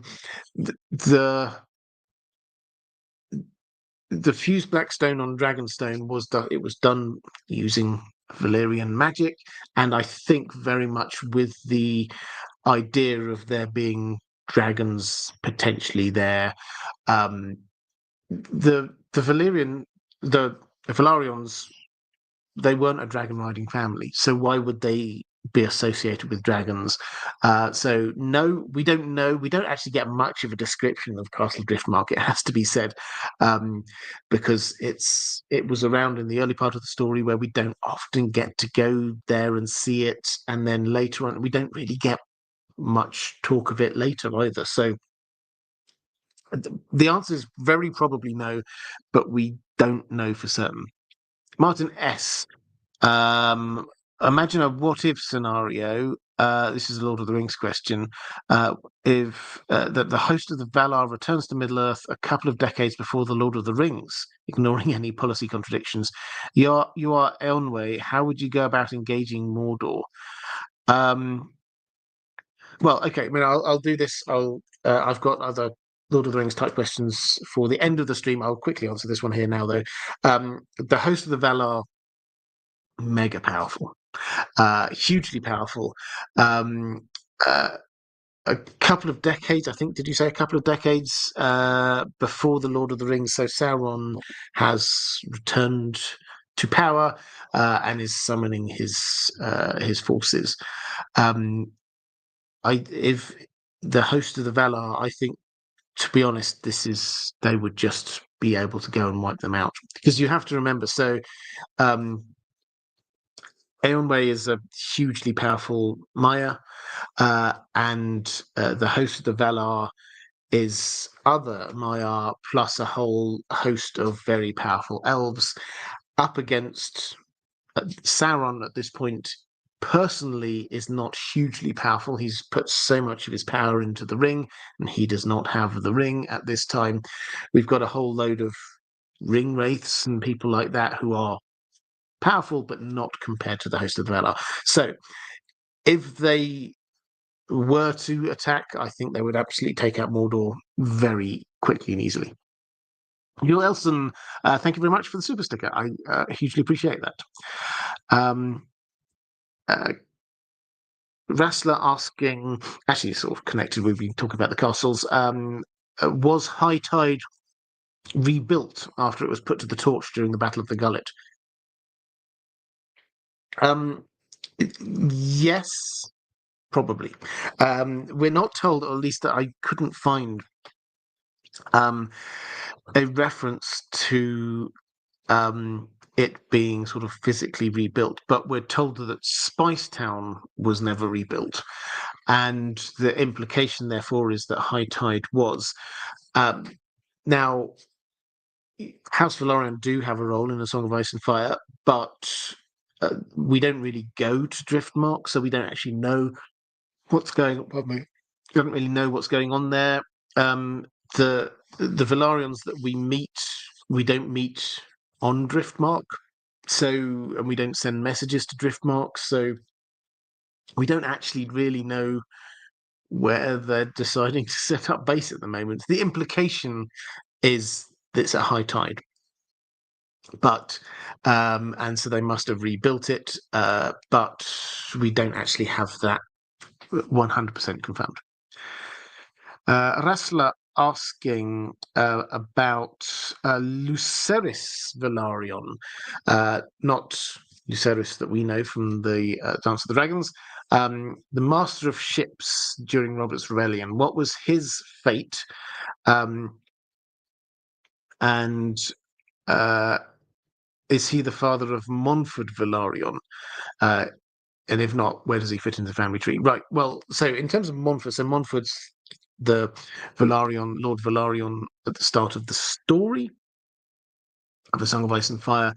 We're not told at this bit, we don't have a huge Velaryon family tree from George R. R. Martin, but the implication is that he's the heir, so probably he's the son. Maybe he's a grandson, but probably he's the son, yes. In terms of the fate of Lucerys Velaryon, Master of Ships, I mean, you say, was he killed in the storm at Dragonstone? I think the short answer is yes. So this character, we don't read huge amounts about him, but he was Master of Ships for Aerys II.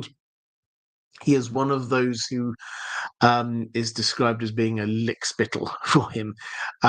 So he was sucking up to the Mad King, and he was sort of casting aspersions on Rhaegar, so he'd chosen his side. Now, we then don't hear about them. The Velaryon fleet doesn't play a huge part in the role. It has in the war, it has to be said. The Red Wine fleet comes around and parks itself outside Storm's End for a while, but doesn't move. The Velaryon fleet doesn't really seem to do all that much. But then we get the reference to after we get the last Targaryens managing to escape to Dragonstone. So this is Viserys and, well, Daenerys will be born in just one moment, but Rhaella. So they're on Dragonstone, and Dragonstone is guarded. It's not got huge amounts of soldiers there, but we're told the royal fleet is there, and this is why Stannis, who is ordered after the war, the main part of the war ends, why he takes a while before he attacks it, which caused a little bit of a dispute with his brother. It's because there's a big fleet outside. So he takes his time because the royal fleet is there. There is a storm, and this is the storm during which Dany is born, hence Daenerys Stormborn. She's born in this huge storm, and this storm is not just like it's a quite a blustery day today. This destroyed most of the royal fleet, which was anchored at Dragonstone. So the implication is that probably Lucerys was either killed during that storm, or maybe he got onto the land, but he wasn't one of the chosen few who were there to be escorting Viserys and Daenerys off to a new life in Essos. He was just there kind of defending the castle, at which point it was basically handed over to Stannis. So if he was there being a loyalist, then he probably would have been killed. Okay, Auntie Slayer saying, no questions today. Thank you, Robert and the mods, for all you do. Robert, I sent you a message on Patreon regarding the Discord server, just an FYI. I will try and pick that up. Yeah, I was reminded elsewhere again today. I no idea how many years I've been talking about maybe doing a Discord server, but I think I probably should. So I will. I'll try and put my mind to that. But I will have a look at your message. Thank you. Right. We've got questions from 444 about what role do you see for Aurane Waters going forward? Will there be any restoration of House Velaryon under Fagon with Aurane Velaryon as a leader? Will he become a trusted advisor, even new lover for Daenerys, or maybe just remain a pirate captain? Gina Z similarly saying, do you think Aurane Waters ends up being a pirate in the Stepstones? That would be a twist on Corlys's Stepstones history. What were Waters' motivations in King's Landing when serving Cersei? Okay, so Montfort Velaryon is Lord Velaryon,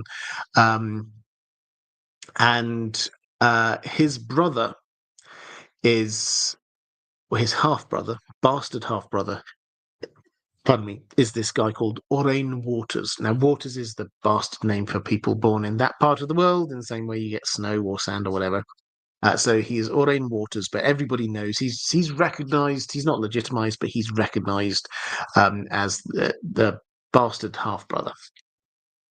So he,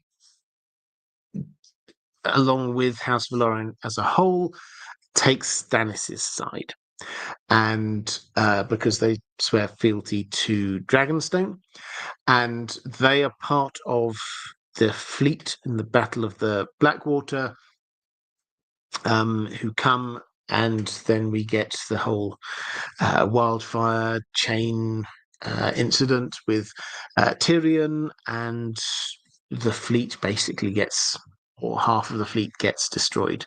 Now, this is a massive win for the Lannisters and their new allies, the Tyrells, and a massive loss for Stannis. His army and the remains of his navy kind of lick their wounds, head back over to Dragonstone, but obviously there are a lot of prisoners, and one of those prisoners is Aurane Waters, and he seems to immediately bend the knee to Joffrey, and then become a member of the court, of the new sort of Lannister court that's there. And we read about him in I think it's the marriage between the Purple Wedding, Joffrey and Marjorie, and he catches Cersei's eye. He catches Cersei's eye because she says, just for a moment, she looked at him and thought she saw Rhaegar. Now, Rhaegar, she had a massive crush on. To the extent that she kind of admits, she's all right with herself, that she still fantasizes about him when she was with Robert Baratheon. So she clearly thought that Rhaegar was great, and her father had promised that they would marry, and they obviously didn't. And then this guy Aurane Waters, who has this very kind of silver Valyrian hair, his eyes aren't quite the same color. I think they're sort of blue or something like that, but they're not quite Targaryen colored. She promotes him to the small council against the better judgment of people like Jaime, incidentally. She promotes him to the small council as master of ships, and she makes him a lord as well, an honorary title. She doesn't give him any land. She makes him a lord, and he's quite an interesting character there. He seems very charismatic, very smooth. Cersei decides that he wants her. We shouldn't necessarily believe everything that Cersei thinks, but so he makes a number of significant suggestions about rebuilding the royal fleet, about who should be put there doing the oars and things. He says, instead of sending people up to the wall, why don't we get those prisoners and just put them into the boats instead? And he also seems noticeably well informed. It's him who says things like, well, I've heard that there's dragons, that Daenerys has got dragons. I've heard that there's somebody calling himself Aegon the Sixth who's launching an invasion. He's the person who sort of comes up with this kind of information from afar, the things that he's heard via sort of ports and things like that. And when Marjorie gets taken by the Faith of the Seven. This is all part of Cersei's plotting, of course. Mace Tyrell was out with his army. He was heading down to Storm's End. And the worry was that he would just charge back and try and release Marjorie. And so Aurane Waters goes, well, tell you what, I'll put the fleet in the Blackwater River and that'll stop him from doing that.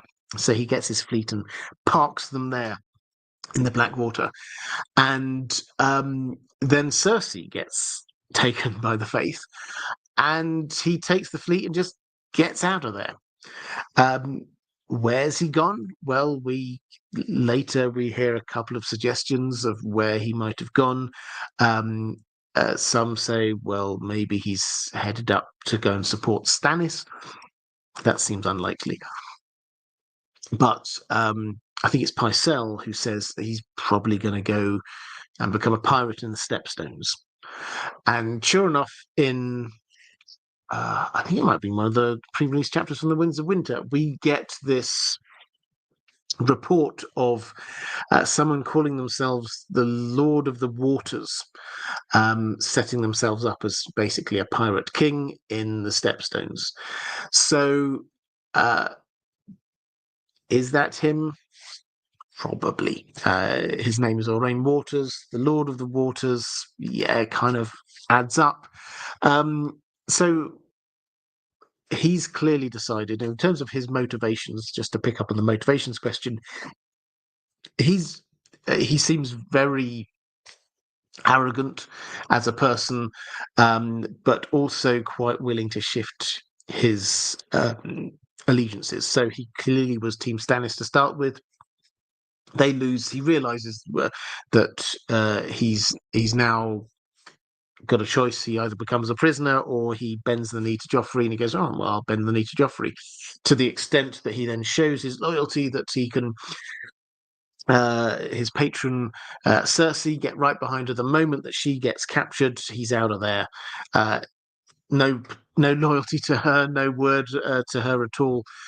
So I think from that we can basically say self-preservation and trying to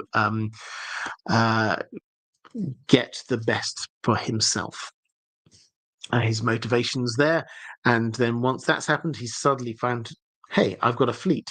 And I'll go off and now try and look after myself somewhere else. It's entirely it doesn't make him a particularly nice character, but it is entirely believable. So what now? Now the timings, because George R. R. Martin did the last two books slightly separately, or the timeline was going on the same in both the books, but where they overlap is not 100% sure. We can't be completely sure on the timings, but it seems likely that by the time he's got there, Fagon has already landed. So he's probably not going to be meeting up with Fagon, so he's probably going to stay there and will be there when Dany brings her fleet through. So the question is, who might he? What does he want? Cersei thinks that he wants to be Lord of Dragonstone,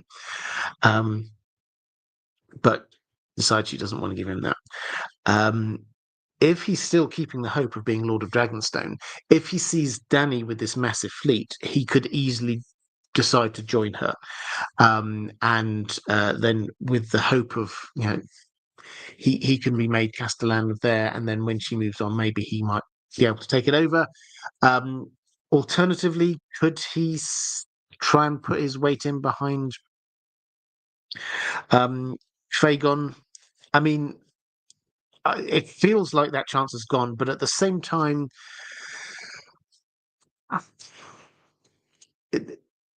I like it, if only for the symmetry of it, because the way that Fagon is building up his claim is as much just like making himself seem like this is what Targaryen kings should be like, and this is what their small council should be like, and this is what their Kingsguard should be like. I should be holding Blackfire. I should have, and we're already thinking maybe Barristan Selmy is going to be joining. Maybe we're going to get um, Gerald Dawn, Gerald Dane, with the Sword Dawn, joining his Kingsguard. Having a Master of Ships who is a Velaryon would again add to this kind of feel that this guy looks and feels like a Targaryen king. So that kind of symmetry does work for me, and also it would um, it would make it a lot easier, I think, because when Daniel comes across, it's going to be this massive army. At the moment, Fagon still's got quite a small army, so he can. There are fewer people for him to be handing out gifts to. So if Aurane Waters gets in quick there, then yeah, maybe he could get himself Dragonstone. So I don't think he's just going to stay a pirate for the rest of the story. I think he will link himself up with one of these two invasions. He does know that he seems to have good sources, so he may well know that Dany's on her way. So he may well decide he wants to join up with her. But it wouldn't surprise me if he turns around and tries to help out Fagon. Okay, let's go to Jay saying, since Valyria had such a wide variety of religions, is there any hints anywhere in the text that the Velaryons had connections to the Deep Ones? Okay, so in terms of a wide variety of religions, it's not. They certainly had a lot of gods, the Valyrians, and in the Valyrian freehold, they allowed a variety of religions. Now, we don't know about the religiosity of the Velaryons. What we do have, though, is this family legend that the Driftwood throne was given to them to seal a pact with the Merling King. Now, the Merling King is the god of the Narrow Sea, which, if you were to look for any kind of relation with the Deep Ones, then perhaps the Merling King is one of the places you would look. It does certainly seem to imply that they didn't have any particular attachment to any of the old Valyrian gods. If they, at some point soon after moving over to the Narrow Sea, they started to take on or do some deal with the local god. But yeah, beyond that, no. I mean, if you're looking for sort of Deep Ones feeling, then the Iron Islanders are more that thing. Okay, let's go to Diego Godoy saying, Hola, Robert. Hola to you. How likely is it that Adam and Alyn are not Corlys's children, but Laenor's? I seem to remember some years ago you had Lady Gwyn on your channel after Fire and Blood came out, and she believed that they were Laenor's. Would you agree that in a House of the Dragon they were 100% Corlys's? I think the timeline changes make it not even plausible that Laenor would be the father. Right, well, first of all, we'll do the House of the Dragon thing. Yes, they've changed. It's not just timeline changes; it's aging up and down characters. And so in the books, Alyn and Adam are 15, 16, I think, and on the show they have aged them up. And now I don't think they ever give an actual age for them on the show, but you'd look at them and you'd say 20s at least, maybe 30s. They've certainly aged them up. And the idea, if you sort of put them next to Laenor, he there doesn't seem to be enough of an age gap between them for him to be their father. And similarly, they've aged down Corlys. So on the show, yeah, I think that there's an absolutely no doubt, and age-wise, that they've done that. And more importantly, when you get to season 2, it becomes very clear. I think the way that they've written that, there's no way around it. They are Corlys's. As for the books, now I can't remember. I've got huge respect for Lady Gwyn, but I can't remember her logic for why she thinks that they're Laenors. Um, my take is that we're basically told he's gay, and so the idea that he had a secret family somewhere, that just does not fit at all. A secret family with 2 children by a woman in Hull. So that doesn't seem to fit. It does certainly seem to fit with the Corlys story. So I see no reason to doubt that they're Corlys's, basically, and I see every reason to doubt that they're Laenors. But I'm happy if somebody wishes to dig back into that old live stream. That must be a good few years ago now, if it was shortly after Fire and Blood came out, that I'm happy to bow to her expertise if she made some excellent points. Let's go to Simon Schaffner. Saying the 2 big Valyrian houses we know about are the Targaryens and Velaryons. The Targaryens are dragon riders, and the Velaryons are seafarers. We commonly associate Valyria with dragon riding, but to what extent is seafaring also a part of the Valyrian culture? Were there a bunch of other nautical houses, or were the Velaryons outsiders? A really interesting question. Actually, let's get the map back up. And let's see whether where are we at? Okay, so let's see whether we can move this tool. Okay, so let's zoom in down here. This bit here with these what now look like islands, that is what was Valyria. So if we kind of zoom out a bit, what you see is that this is basically Valyria is a peninsula. Was a peninsula. It's now the Smoking Sea, with a whole load of random islands and horrible things probably there.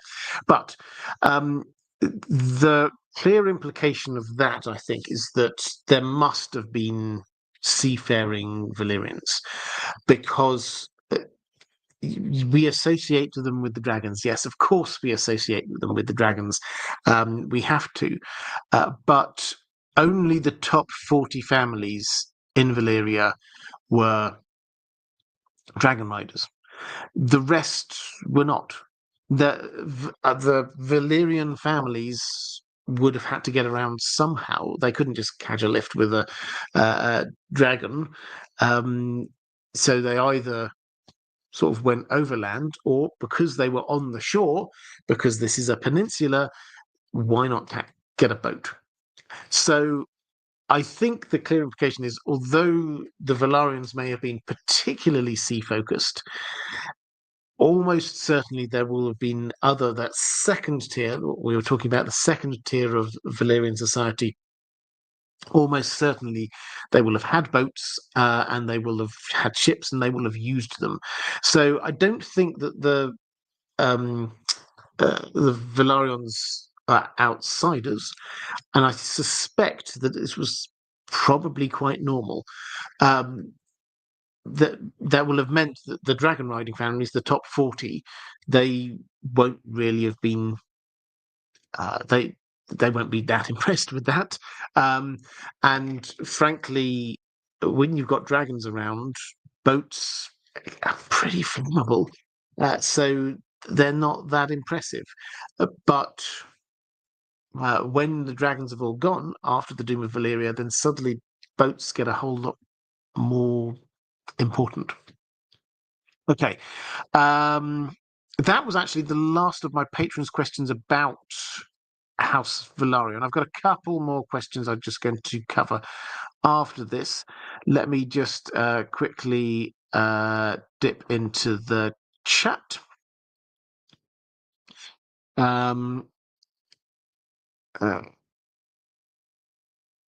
SB saying Laenor could always be bi. Yes, the Velaryons have Valyrian blood, but there doesn't seem to be any examples of dragon riding Valyrians. So I always assumed Adam and Alan were Laenor's bastards. I mean, he could be bi, but that's not the information we're given. You would have thought if he was bi, then there wouldn't be so many issues with Rhaenyra having his children, and there clearly were. I mean, it's not an argument to end all arguments, but it's certainly evidence that we don't get any information about him having any close female friends. We definitely had close male friends in the kind of language that the Maesters used. So they basically were hinting he was gay. They were hinting that he didn't have, there were never any women around. He didn't like spending time with women. So yeah, we don't know. With particularly when you come to Fire and Blood, we're not having POVs here from any particular characters. We don't get inside anyone's mind, so we don't know these things. But none of the evidence that we have suggests that he is. Let's have a quick flick through the chat. Okay, I think that's probably largely caught up on the chat. Let's go then. Alana Prestane saying many people who are gay had to hide it at one point. How better than to have children? Yeah, as I say, I mean, this is one of those things we simply do not know because we don't have a POV from his perspective. But there's no supporting evidence for it, is what I'm saying. And as I said earlier, absence of evidence does not equal evidence of absence. But it's something that we will not know the answer to. Couple of questions. Lord of the Rings questions. First, Catherine Fursith had a question. I'm currently rereading The Fellowship of the Ring and noticed for the first time that Gandalf asked Gimli to take care of the book they found in Moria and bring it back to his people as an important historical record. We cannot get out. They are coming. What happened to that book afterwards? Did Gimli indeed bring it with him? Noteworthy if it did not, they did get attacked by the orcs and the Balrog right afterwards. Yeah, so we're not told, is the short answer. This is called the Book of Mazarbul. We're not told. The implication is that he did take it. One thing that I think we do need to do is to get out of our minds the book that we saw on the film. It looked really cool, the book that we saw on the film, but we do not have a description of this book. There's no clear idea that it would be like that massive thing. Maybe it was a teeny tiny little book. Who knows? Gimli seems to have taken it, as far as we can tell. Then, when the Fellowship broke, he did leave a whole load of his belongings there, so that they could go off on that run to try and save Merry and Pippin. Now, did he leave it there? Perhaps he took it with him. Out of anyone in the party, someone who could probably carry a book around with him, probably Gimli is the person who could have done it. So I like to think he did. I like to think that he did carry it around with him all that time, fight all those battles, and then eventually, when he returned back home, he could present this book. But I think it's equally possible that he collected it and then he sort of like stowed it somewhere safe before they headed off after the breaking the fellowship. Um, Patrick Long saying perhaps they aren't actually Valyrian. Corlys doesn't actually care about blood. Perhaps he simply pushed two dragon seeds as his own heirs. Yeah, I mean, he clearly did need heirs to House Velaryon, um, but he he seemed very, very keen to get those people as the recognized heirs, which seems to imply there's more of a connection there than we might otherwise think. So um, I'm I see no reason to doubt. Basically, where all of this kind of what it all boils down to is I see no reason to doubt, and quite a few reasons to support this idea that they are Corlys's bastard children, and uh, he got them legitimized once his wife was gone, and once the whole dragon rider thing had happened. So suddenly they were worthy of his attention, as it were. Let's go to questions. So 444 saying, actually, this is a Witcher thing. This is good stuff here. So just today, a title and some publication information for the new Witcher book was announced. The novel will be published, and if you missed it, there's going to be a new Witcher book. This is very exciting news. The novel will be published in Poland on the 29th of November, which is literally a week's time, in the paper version, and then on the 1st of December, an ebook. The story will be about a young Geralt who's just finished training at Kaer Morhen. The title is, and I'm not going to try and pronounce the Polish there, but you've helpfully translated it to The Crossroads of Ravens. And there's going to be an excerpt from the novel in the same magazine that the very first short story of The Witcher came out in. And you say, I hope international readers will be able to read the book in their own languages soon. Well, as I understand it, so this is very exciting. It's coming out in English, as I understand in Polish, and as I understand it, it was coming out in English in the new year. Um, Obviously, translation takes a little while, but they will be quite keen to get it out to a wider audience quite quickly. I suspect, if I had to guess, it will tie in with they've moved the um, Netflix have moved Sirens of the Deep, their animated Witcher. I think it's all like it's a film length story, but it's an adaptation of a Witcher short story, and they've moved that from the traditional Witcher spot around Christmas time to happen in about February, I think. And I think they will probably tie this in with the book being published because interest will be high, and so people will read the book and watch the film, or they'll do it the other way around. So that's what I'm thinking. But I'm very excited by this. It's great when we get a new book. And actually, I mean, if you're in the chat, if you are a Witcher fan, just let me know. Actually, let me know in the comments because I'll read the comments for this as well. Um, how would you like me to cover the book when it comes out? Do you want me to do like a breakdown? What? How would live stream talk through? Let me know what you think. I'd be fascinated. It's so rare that we get new books in any of these worlds. So yeah, it'd be interesting to know. Um, Martin S. Super chat. Did I miss one? Uh, there was Martinez saying, yeah, if I were Eonwë, this is picking up the situation with the host of the Valar returning to Middle Earth.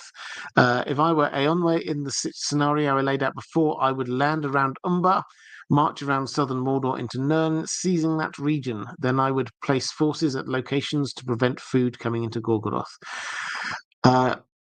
Yeah, I think that sounds like an excellent plan.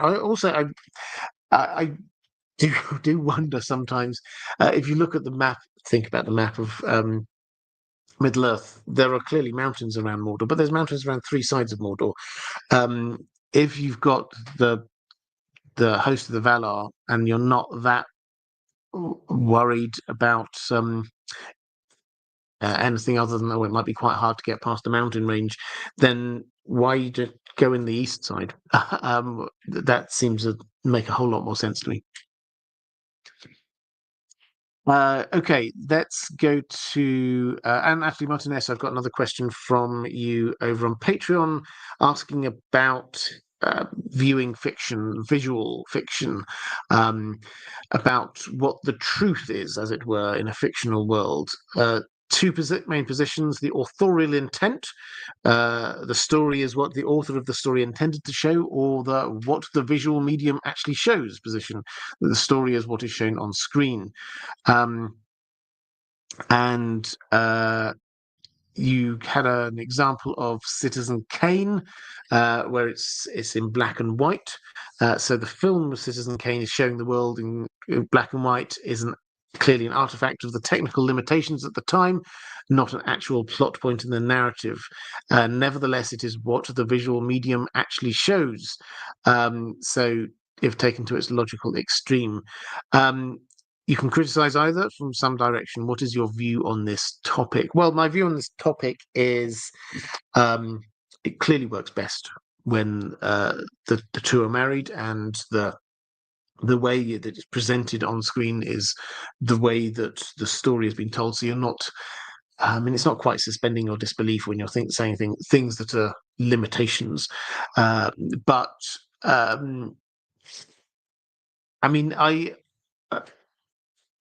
I tend not to an either or on this. That when it comes to truth, could get quite conceptual here. With this, I tend to think that this is a lot more relative, and I don't think that it's this is the truth or that is true. I think both can be true. I think you can interpret a bit of visual medium both in terms of how it comes across to us and also what the intent was from the writer, director, or whoever. If you're caring about story, if I had to break this down, if you're caring about story, then yes, it's the authorial intent. If you're caring about the medium itself, then it's what the visual medium shows, if that distinction makes sense. And then last question from my patrons, which is just a little more of a fun one. Happy to have any thoughts on this in the chat. Simon Sheffman just asking, what's my favourite castle out of any work of fiction or real life? Well, I would love to know what people's favourite castles are. I've been doing fictional castles. I've started a series of videos on Winterfell and the Winterfell crypts, and the more I get into that castle, the more I just think, wow, yeah, this is a proper castle. There are layers of secrets. This isn't just a fortress. There are layers of magic going on underneath that, quite literally underneath the castle. The extent to which you have to ask, what actually is Winterfell? Is Winterfell the castle? Is it actually the crypts? Lots of layers going there. In real life, I adore castles. I think if I had to pick one today, I would say I'm a big fan of Beaumaris Castle in North Wales. I think it's on Anglesey, actually. It's from a castle purist perspective, it wasn't ever completed, but it's just this exactly what that type of castle should look like, with the curtain walls, with the moat, with the keep. It's just exactly how you should build a castle. So anyway, do let me know. I'm going to Levac saying, I think Winterfell is the hill itself. Interesting. Um, right. Okay. So let's a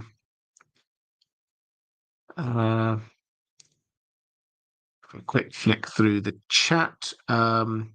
Kolnitsky saying, I can understand Polish generally. I'm very impressed. I do feel free, read the book and tell me what it's like. Okay.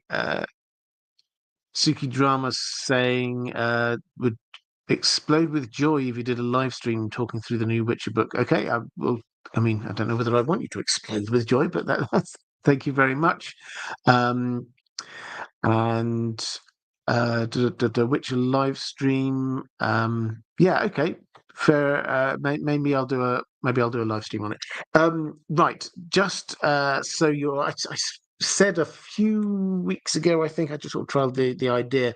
If for whatever reason there's a week that I can't do a live stream, what do you think about me doing a pre-recorded video and then making it a premiere so that the chat can stay here? That's what I'm going to do. I'm not going to be here next week, but I have pre-recorded a talk with and feel free to go and check him out already. Jason Kingsley, who is a modern day knight. He's got a YouTube channel.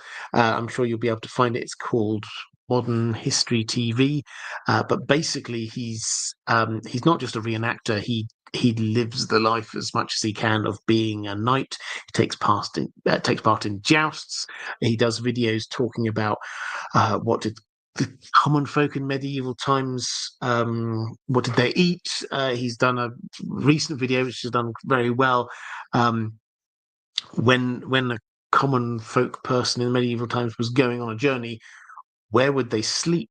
What if they couldn't afford an inn? Did they just sleep under bushes? Was there something else? Turns out there's somewhere else. So that was a fascinating chat, and we talked our way through a few issues related across the Lord of the Rings, A Song of Ice and Fire as well.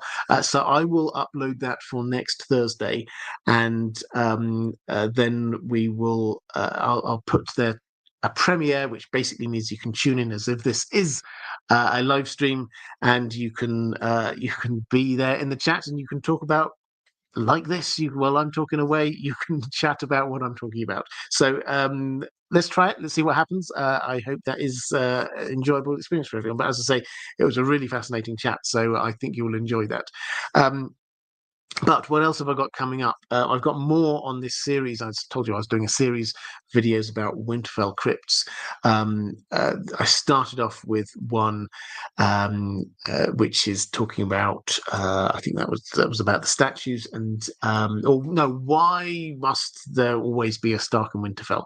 That was where we started off with, and then what happens when there aren't Starks in Winterfell? Because it's actually when you start to think about it. Okay, so Bran and Rickon have left Winterfell. We've got no Stark in Winterfell for what? Who knows how long? Maybe thousands of years. What happens if this is a magical thing that the Starks must be in Winterfell, and then suddenly the Starks aren't in Winterfell? Does some magical effect take place? I think we've got all the evidence to say that yes, a massive magical effect is taking place in Winterfell right now in the story because there are no Starks there. So that video is coming out, I think, tomorrow, actually. And I've got my normal Lord of the Rings content coming out too, and June, an introduction to June. If you need an introduction to June, that will be there. But that is all for this week. If you, thank yous again, patrons. Thank you, moderators. You are amazing. Thank you so much. And if you are watching this back a little bit later, appearing somewhere around here is a link to other live streams that I've done. Appearing somewhere around here is a link to my Patreon page if you would like to support this channel. In which case, thank you very much. But that is all for this time. Take care, everyone, and I will see you again soon.